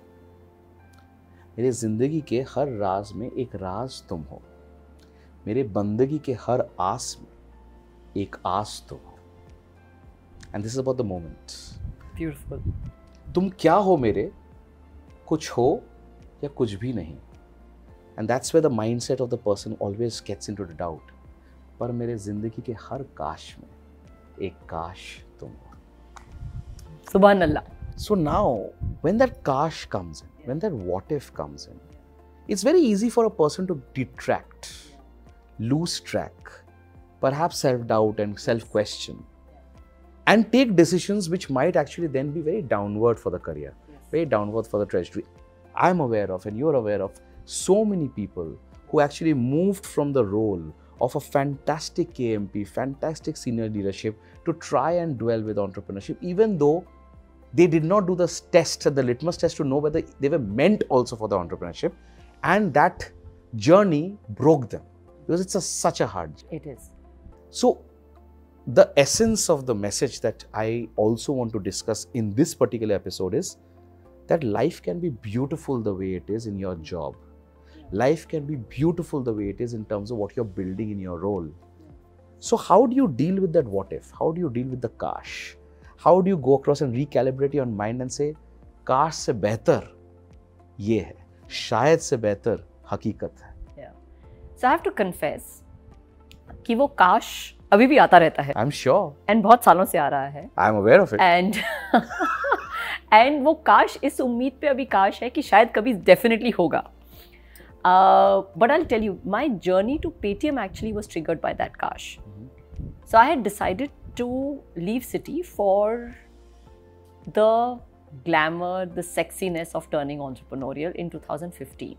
Because 2015, if you remember, was when this whole entrepreneurship wave was... A different curve altogether. Very different curve, right? So I was like, why not? 2016, yours truly turned into an entrepreneur. So 2015 was the year when it was extremely hard not to give in to the temptation of turning entrepreneurial. And I couldn't actually hold on to that temptation. And I was in Citibank, Singapore.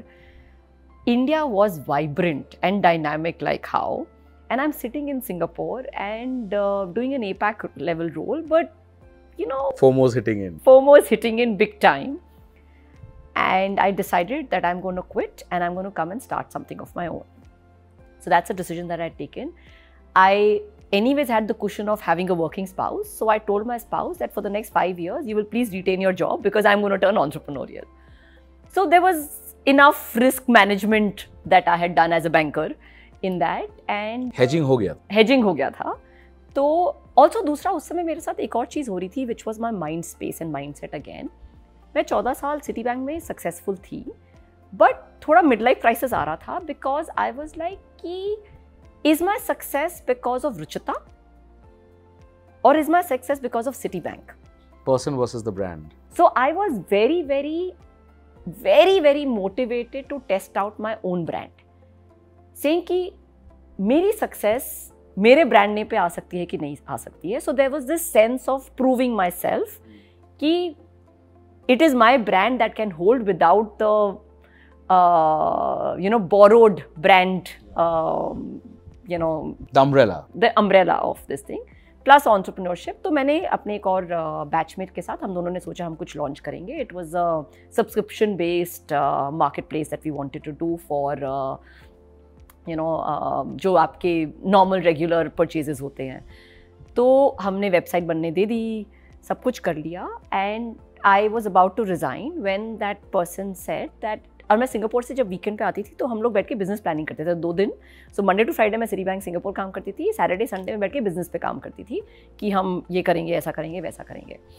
And when I was about to kind of quit, that person said कि शायद मैं अभी नहीं कर पाऊँगा because he was a sole earning member of his family responsibilities. तो I said फिर अब क्या? And इतनी हिम्मत नहीं थी कि अकेले करूँ. और रिस्क वर्स थोड़ा बैंकिंग ने बना दिया था.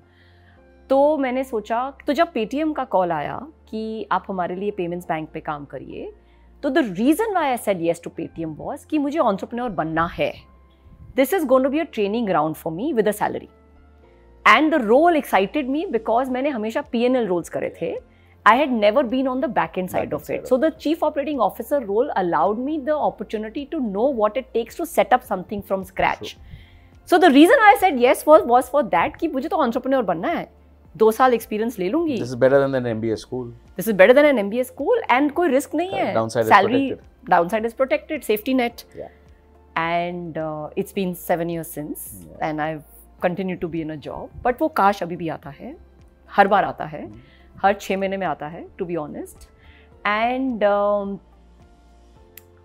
but the reason why I think I'm still continuing is because जो आपने कहा कि जो मेरा अभी रेमिट है, जो मेरे पास स्केल एंड स्कोप है इम्पैक्ट क्रिएट करने का, प्लस इंटरप्रेन्योरियल स्पेस है, फिर मैं जब उससे कंपेयर करती हूँ तो मुझे लगता है वो स्कोप एंड स्केल कम हो जाएगा.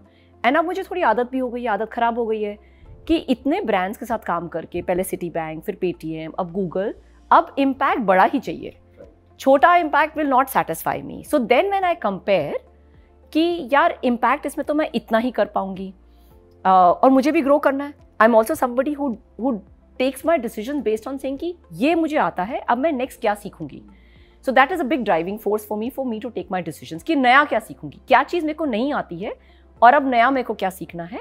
तो अब वो इम्पैक्ट मुझे, अब अगर इतना इम्पैक्ट समझ में आता है, जैसे अगर अभी $100 मिलियन का बिजनेस है, तो अब नेक्स्ट इम्पैक्ट मुझे कम से कम 500 मिलियन नहीं तो 1 बिलियन का होना चाहिए, नहीं तो फिर क्या फ़ायदा.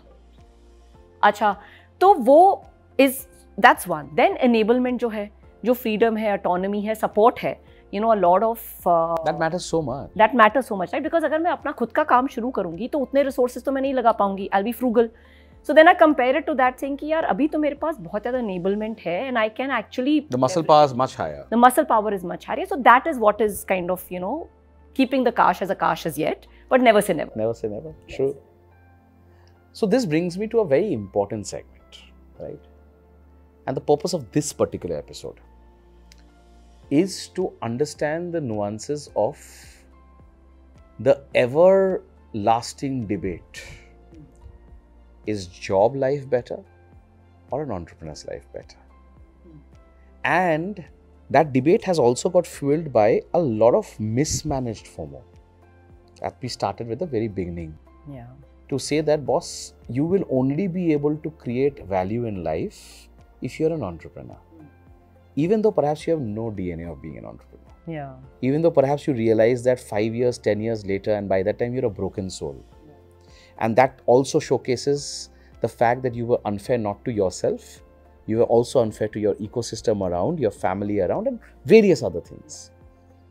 So a very important message which I want to pass to a lot of our viewers who are in that doldrum, in that conundrum, in that thought process कि ये करना चाहिए कि वो करना चाहिए. ना ये काश है, ना ये शायद है, ना ये thought process है कि यार किस हिसाब से हम कौन से राह पे जाए. Because it's like a crossroad, right? दो राहें हैं. कोई डिटरमाइन नहीं कर सकता राह कौन सा सही है, कौन सा गलत है. You have had the ability of proving your worth in one. Yeah. In that journey, you have had the ability to see a lot of founders who are trying to build that other path. So let's cut this to a very crux-oriented lesson, or maybe some kind of learning to say that what determines an individual's decision to say that is the job and the safety net what one needs to be at and continue to be at, or नहीं यार जाके तुम try करो. वो DNA test क्या होता है to know कौन से राह पे हमें जाना है. More importantly, why not a job? Why not continue and be good and be safe and be happy? And why not build the kind of impact that you have been able to create in 21 years of being with some fantastic organizations? So take us through that mindset. Take us through that learning. Take us and our viewers to what, according to you, could be right or wrong. Yeah. So I think... and it's not an easy answer. It's not an easy answer. And by the way, you should also be fully prepared that this answer could change as life progresses. What makes sense 10 years earlier at an age of 25 could change at the age of 50. Absolutely. Right? I mean, we've had some very successful entrepreneurs start their entrepreneurial journey at 50. So, abhi, the good part is we are at a phase in life where you don't have to fit into a stereotype कि startup founder बनना है तो 30 से पहले बनना है, नहीं तो आपको funding नहीं मिलेगी. आप 66 पे भी startup कर सकते हो, आप 50 पे भी कर सकते हो, आपकी will पे है और आपकी इच्छा पे है. So I think that landscape all of a sudden is becoming more and more available, which may not have been the case. So I think I feel as a generation we are very, very blessed, and hopefully our next generation will be even more blessed. But coming back to the main question, right? I think ask yourself, even before you decide what is your decision, ask yourself the why. Why is becoming an entrepreneur important to you? And I always quote this TED talk by Simon Sinek. He has a very good book as well, which says start with the why. And I truly believe in that. You should know your why. You should know why you are wanting to do this or why you're not choosing to do this. अगर आपको अपना why पता है, then on bad days, which you will have, whether you're in a job or whether you're a founder, you will have bad days. That reason will keep you going. That reason will give you happiness. आपका why है कि आपको valuation create करनी है, तो दोनों path available हो सकते हैं. आपका वाई है कि मुझे अपना कुछ लेगेसी क्रिएट करनी है.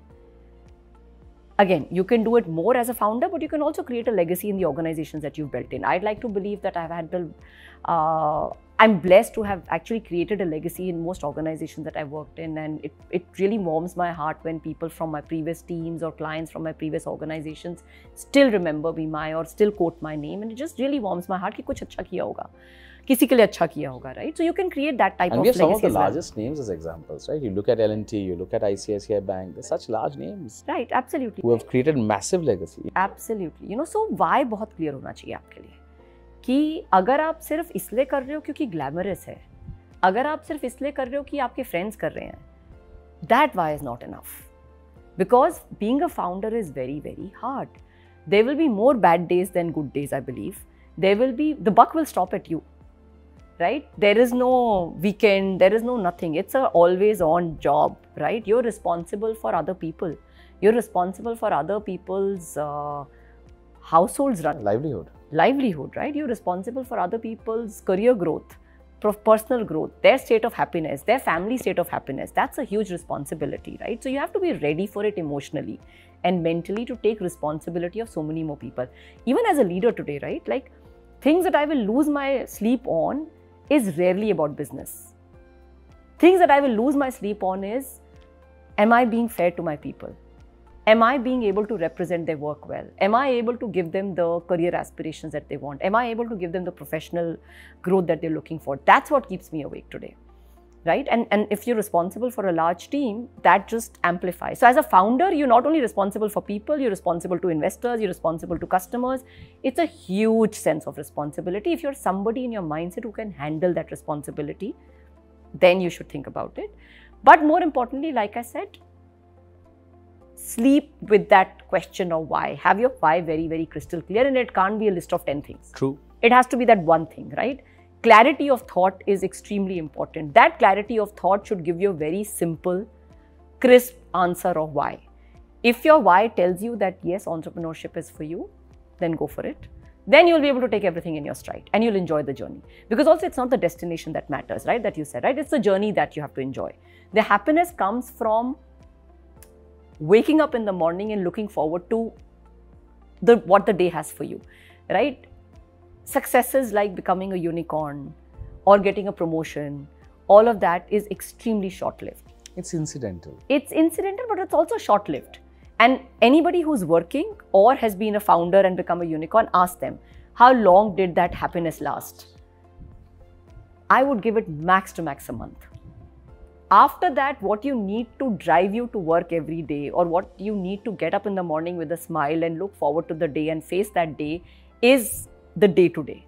It's not these external, validations and the ticks in the boxes. Yeah, it's not the external validations. It's, are you happy? And that's what matters. And that's what matters. And therefore, there's no right answer. There is no right answer. It's what makes you tick. I say it in this manner. It's what keeps you afloat. It keeps you afloat. And it's what makes you believe in your own lifeboat. Yes. Because your lifeboat is supposed to keep you afloat. So with this, now we come to the penultimate section of our beautiful show and a beautiful conversation. And I also want to take the advantage of your beautiful home. So maybe we should do the penultimate segment in some lovely 1 BHK sized terrace gardens that you have here in Gurgaon, which us poor Mumbai folks really can't go across and try and get the benefit of. So why don't I live vicariously by taking this segment there. Yes, let's do that. Do you think you'll host me in one of those fancy terrace gardens of yours? Yes, absolutely. So let's go there. Do that. All right. And action.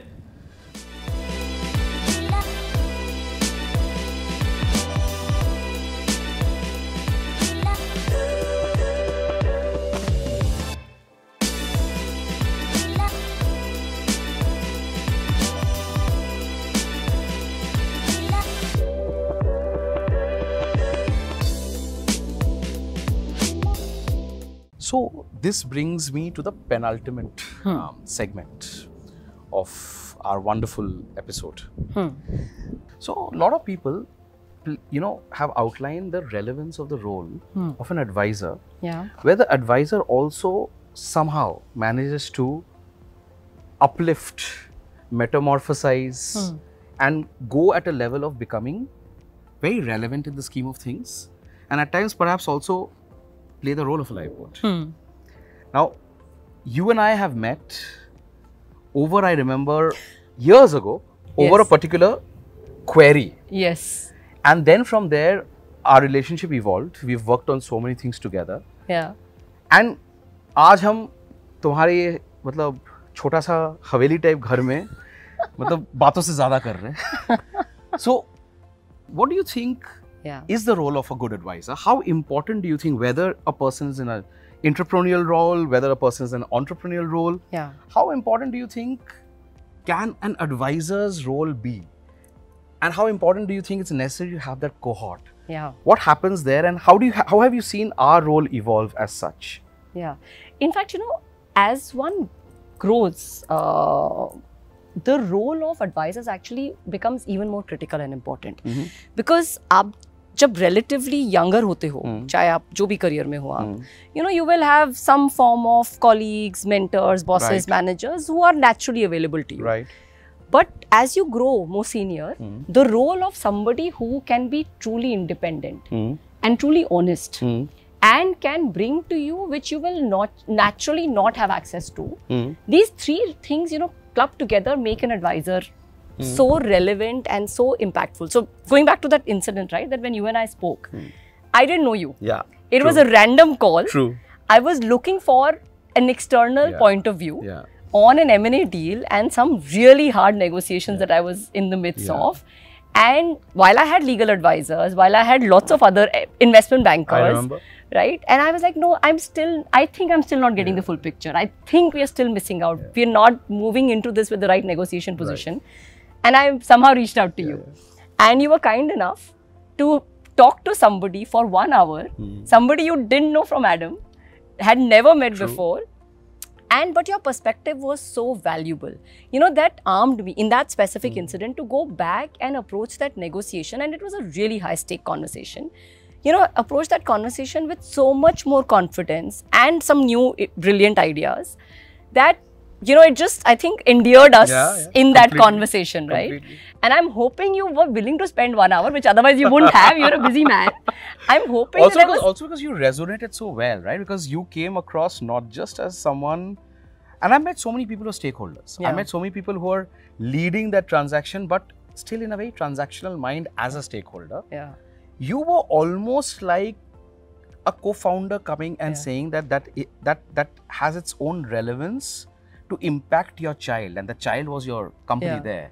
So the heart that you brought, and forget the issue was complicated, it was fun to discuss because we love discussing complicated stuff, but the heart that you brought to that, and I could see how impactful, or rather more importantly, how impacted you were for the fact that I still recollect you telling me that for 3 days it was stuck on those few points, and it was impacting you to a great extent. And I think that's what made me not even think like a lawyer. Again, people keep saying I don't think like a lawyer. I'm a very non-lawyer lawyer, but I am a lawyer at the end of the day, and hopefully that outlined the reason for me to say that नहीं यार, यहाँ पे transactional कुछ है नहीं, यहाँ पे ना एक इंसान बहुत ही interesting पहलू लेके आई है, But more importantly, वो इंसान खुद इतनी interesting है. Yeah. So that's where I brought it out. Yeah. And I guess we continued with that. But then, yeah, go ahead. And then, of course, then we finally met many months later. And then now, you're my go-to person. I'll call you up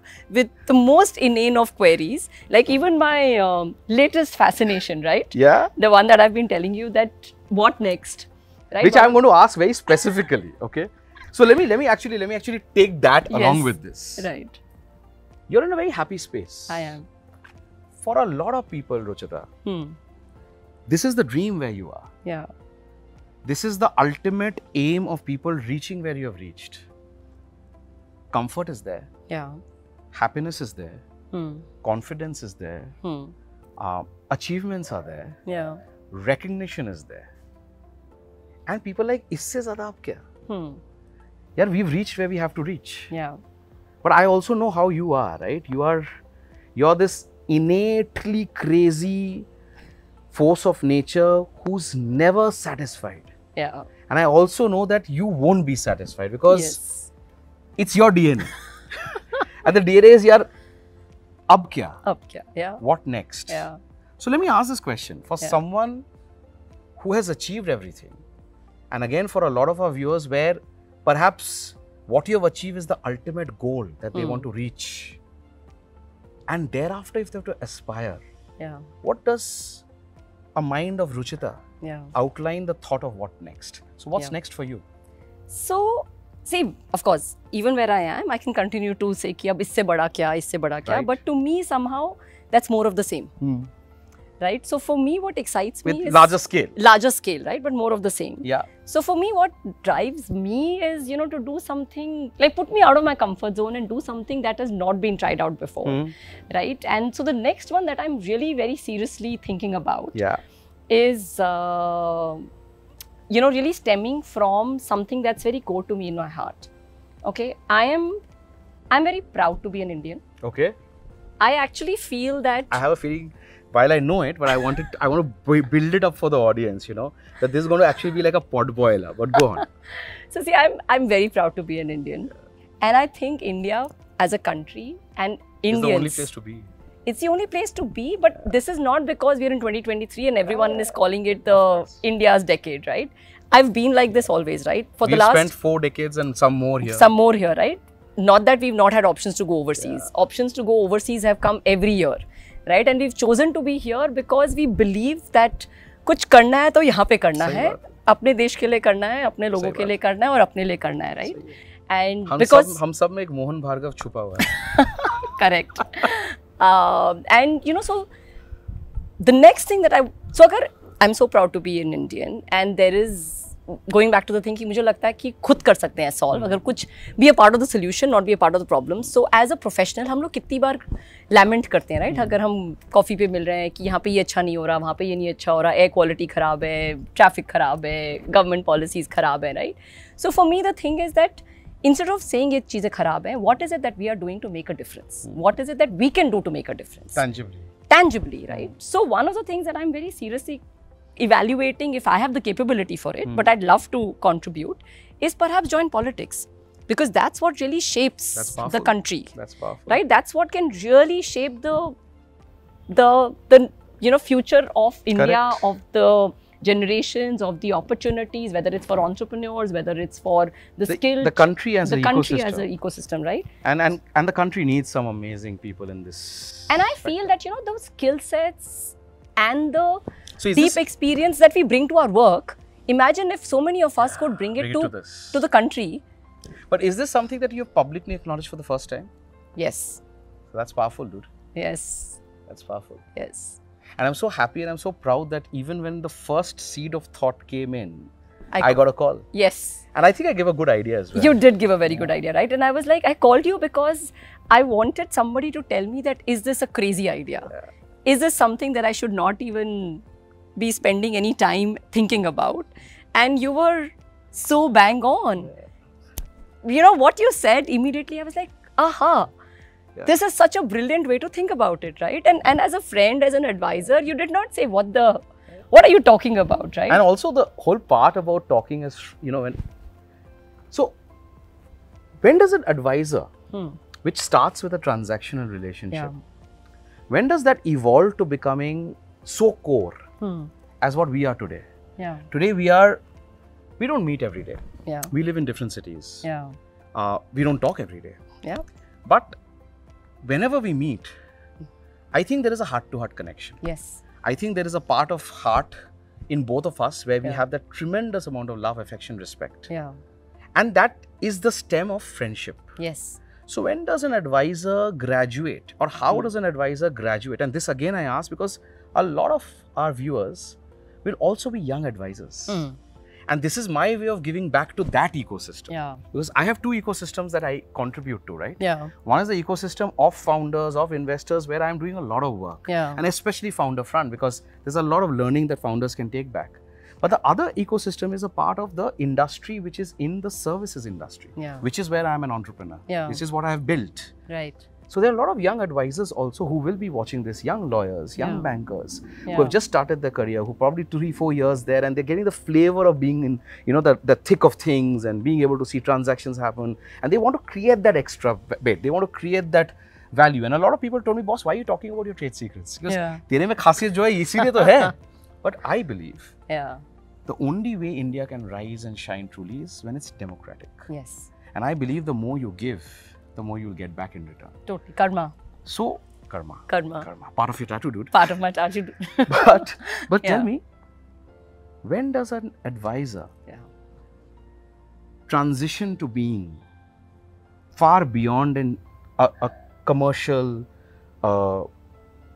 professional, time or an hourly bound billing mindset, or a relationship which has certain amount of parameters of price? When does one move and transition into far beyond all of that to say that, dude, it's far more, it's Yeah. beyond all of this? How does it happen? How does someone who's seen the world, you have worked with the best of the best law firms, you have worked with the best of the best bankers, you've seen some of the highest pedigreed advisors. Yeah. But when does that, for Ruchita as an individual, when does that change the game to say that this is a person who's no more just an advisor? How can our young viewers who are in Yeah. that business know what is that extra value add where clients become far more than just clients? And that's where legacy, long-term validation, long-term continuity gets created. How does that happen? So two things I think are the foundation of this, right? One is like, are you very authentically, like really giving your authentic best self to that transaction to begin with, Okay. right? Like, and second, are you thinking about it as a collective win-win, right? Like, if you as an advisor approach it as a transaction, approach it as that, okay, this is what I need to get out of this, right? Which is just one person wins out of this. Then it remains transactional. The moment as an advisor, you actually, and the entire credit has to be given to the advisor, to be honest, in this, right? Because if as an advisor, you are truly being the best advisor, sometimes maybe at the cost of your own peril as well, right? But you being authentically, truly for the stakeholder that you're, giving advice for, I think that authenticity will translate into something far deeper than just a transactional advisor relationship. I think the second is, are you someone who can think 360 degree and think of win-win situations where the client wins, you win, and the transaction wins, or whoever else, right? So the quite ecosystem often, wins. The ecosystem wins, right? Also, that mindset, by the way, is very rare to find. Oftentimes, you will find people having a mindset that I can win if someone else loses, right? Or if someone else wins, then I'm definitely losing. True. But that's actually not the case. Absolutely not. Right? There are enough and more creative solutions that can make everyone collectively win. You give some, You take some. but you take some, right? And I think that is an outcome of creating win-win outcomes for as many stakeholders as you can, is I think what sets you different. A deal is a deal when everyone wins. Absolutely. A one-sided deal, and I keep saying this to my disputes partners, Yeah. a one-sided deal is going to make them very happy very soon. Yeah. But that's very unique to you, Vinayak. That's not how every lawyer or every advisor will think, right? And I think that's really where I think you are so unique. And that's why you end up having more friendships, with the founders or people or clients that you work with. And I guess it's the intangible that matters. It's the intangible that And matters. what I'm doing is also part of intangible. It's my Yeah. passion project, but Yeah. I believe the ecosystem will get to learn a lot Yeah.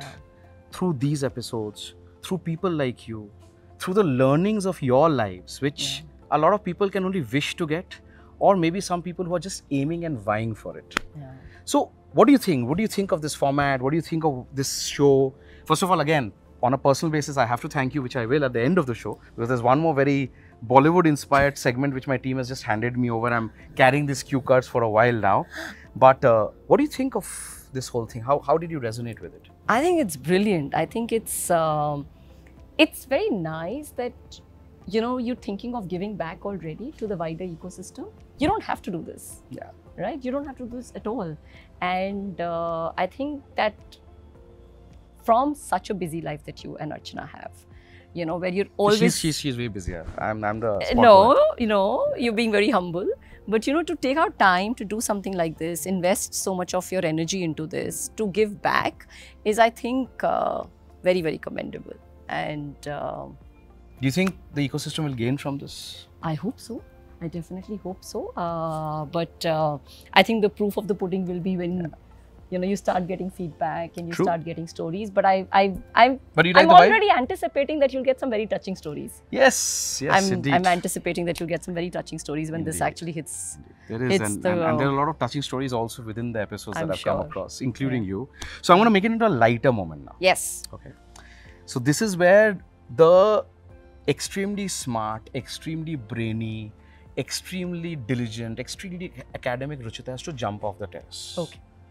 This is where the fun Ruchita, the fire starter Ruchita, the force of nature Ruchita, my friend Ruchita, has to use her heart and answer. Okay. These are called Lifeboat Shots. Again, very original. Right. Because, you know, we've never had rapid fire. For some reason, my team thinks it's very original, but it's fun. Okay, I don't know where they're inspired by, but it's fun. Yeah. So let's talk about that. Yeah. So I'm going to shoot. Okay. You're going to answer. Okay. But you're going to answer instantaneously. Okay. Yeah? Go for Coffee it. or tea? Tea. With milk, without milk? With milk. With sugar, without sugar? Without sugar. Beach or mountain? Mountain. Early bird or night owl? Night owl. Cats or dogs? Dog now. Dog now. Mobile or book? Book. Kindle or hardcover? Hardcover. Do you like the smell? I love the smell and the touch. I love the smell. I love the smell of the pages. I actually go like to hear the smell and Correct. You know, get the smell. Summers, winters or monsoons? Monsoons followed by summer.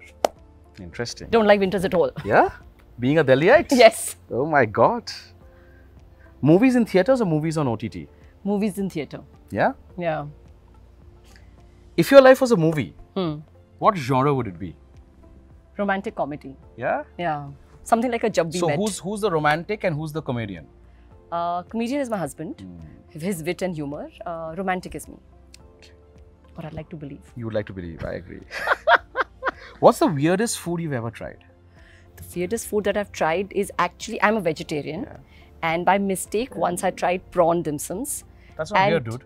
For me, it was. Yeah, but like, don't segregate and generalize. I am a non-vegetarian. That's not weird. That's really good. Yeah, but for me, that was the weirdest thing that has gone in my mouth.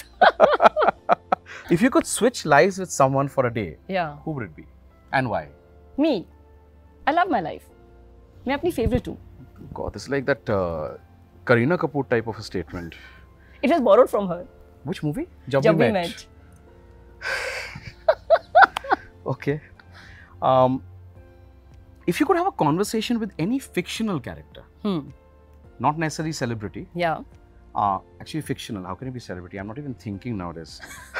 If you could have a conversation with any fictional character, who would it be? Howard Roark from Fountainhead. I've heard this another person say this. Reason being? Because he inspired me to be unabashed about your beliefs, who you are, what you want, and stand apart. Even though, like, his don't fit in. His essence was, of course, the designs that he created, right? Which was completely different. Yeah. Just have that courage to be yourself. And build. Yeah. Okay, this is something which I really like because it showcases some aspects. If you could have any superpower for one day, what would it be? It would be to become the Prime Minister of the country for a day. But no? That's not a superpower. That you'll get to. That I'll get to. Okay. Then superpower would be to... And you wouldn't want that for a day. The one that you stated. Yeah, that's true actually. One superpower. You want to create impact like our current Prime Minister has.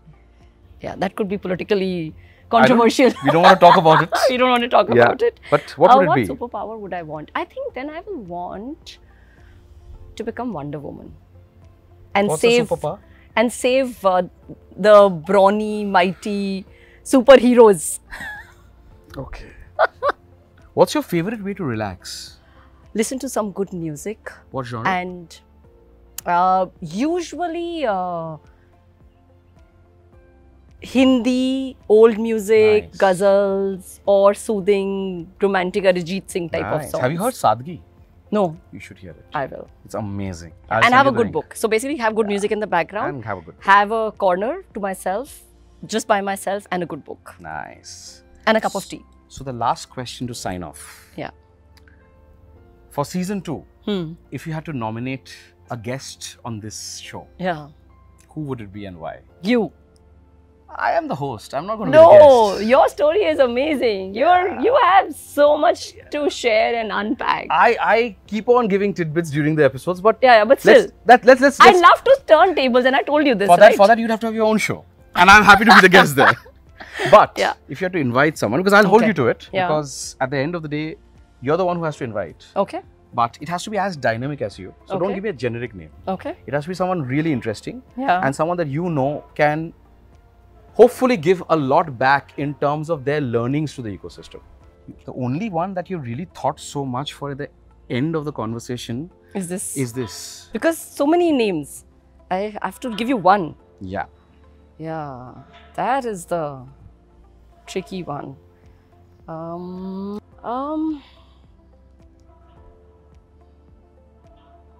Actually, I would... Okay, this is an impractical suggestion. Okay. But like, I would love to get to know this person a little bit more, but it's impractical, then you don't want to hear it. As long as you can invite the person, I don't care. I have to, okay, no, then I can't. I don't have access to that person, but I think she'll be very interesting. Yeah. But I can invite that person. I can invite... Actually, I think Upasana from MobiKwik would be quite dynamic.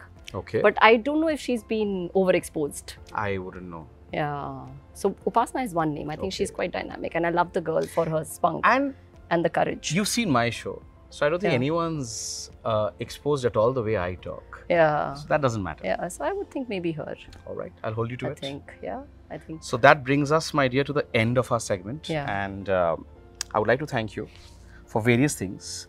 One, the lovely host that you are, the lovely friend that you are, the lovely human being that you are, and more importantly, for all the lessons and the learnings that our audience gets from someone like you, who has made it happen without the FOMO of being an entrepreneur and saying I have to jump into every given opportunity, who has been honest enough to acknowledge that cash is something that she deals with on an everyday basis, and who's always also been proud enough to depict that success can be made and measured to your customized element of happiness in whichever form you are. So that is something that I'm extremely proud of, and I'm very grateful that you made it to the show. I'm very grateful for your time, because time in today's world is the most precious commodity. And for people to share that makes my heart feel very warm, and you've shared a lot of your time. So that's something that I'm really, really happy about. So thank you from the bottom of my heart. Thank you for thinking of me and inviting me and giving me this privilege. It is truly an honor, and you're a fabulous friend and an advisor who gets these random random queries from me. But thank you for indulging and for always being there. I truly appreciate it. Thank you. Thank you so much. At the end, now we have one more thing which is very original. Again, prepared by my team. As I said, my team thinks of very original things.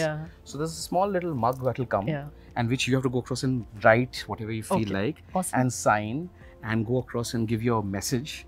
Because at the end of the day, what will happen, and I keep saying this just to justify the originality of this. So I keep saying in every episode that this is my smart way of structuring my retirement fund. Because when my friends become so amazing as what you're going to be, imagine one day when you are the Prime Minister of this country, I will have a cup signed and say, hey, guess what? Our Prime Minister in the future is here. So please, Amen to that. amen to that. Okay, you will have to pardon my handwriting. That's okay. I've been told I write as if there are ripples on a hard surface.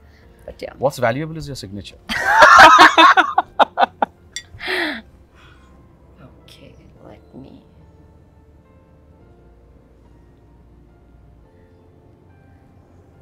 Let me go something small so that it's easy to read. You have enough surface. Yeah. No, I could go very long. But No, I'm some of just them have saying- gone very long, but you go as per what you think is Okay. appropriate. No pressure. No pressure. Okay, then let me go long.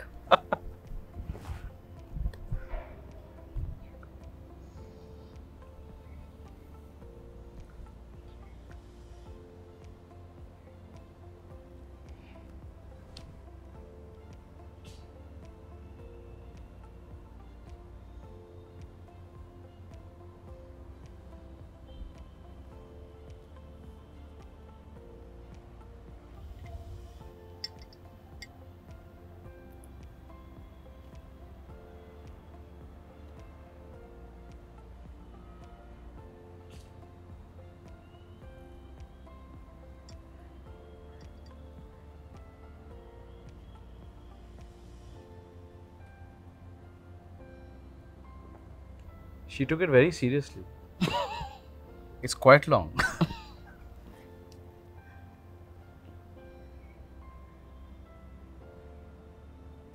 This is so amazing.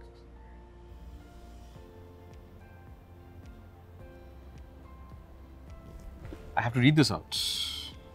If success doesn't humble and defeat doesn't inspire, you're playing the game wrong. Be bold, be courageous, be ambitious, and not just for work, but for life. So there you go, guys. And I have to switch off with this in a very innovative manner compared to a lot of other shows because of the acreage that is there. But signing off on the lifeboat, and see you all on the next episode. Thank you for being there. Take care. Have a wonderful evening. See you soon. Vinayak Burman signing off.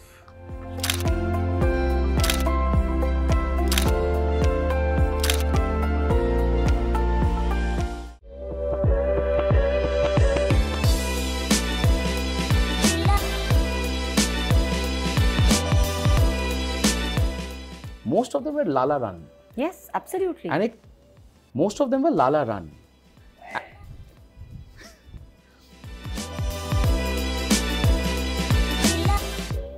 Cut. Hi, this is Vinayak Burman. I hope आपको उतना ही मजा आया इस episode को देखने के लिए जितना मुझे आया इसको बनाने में.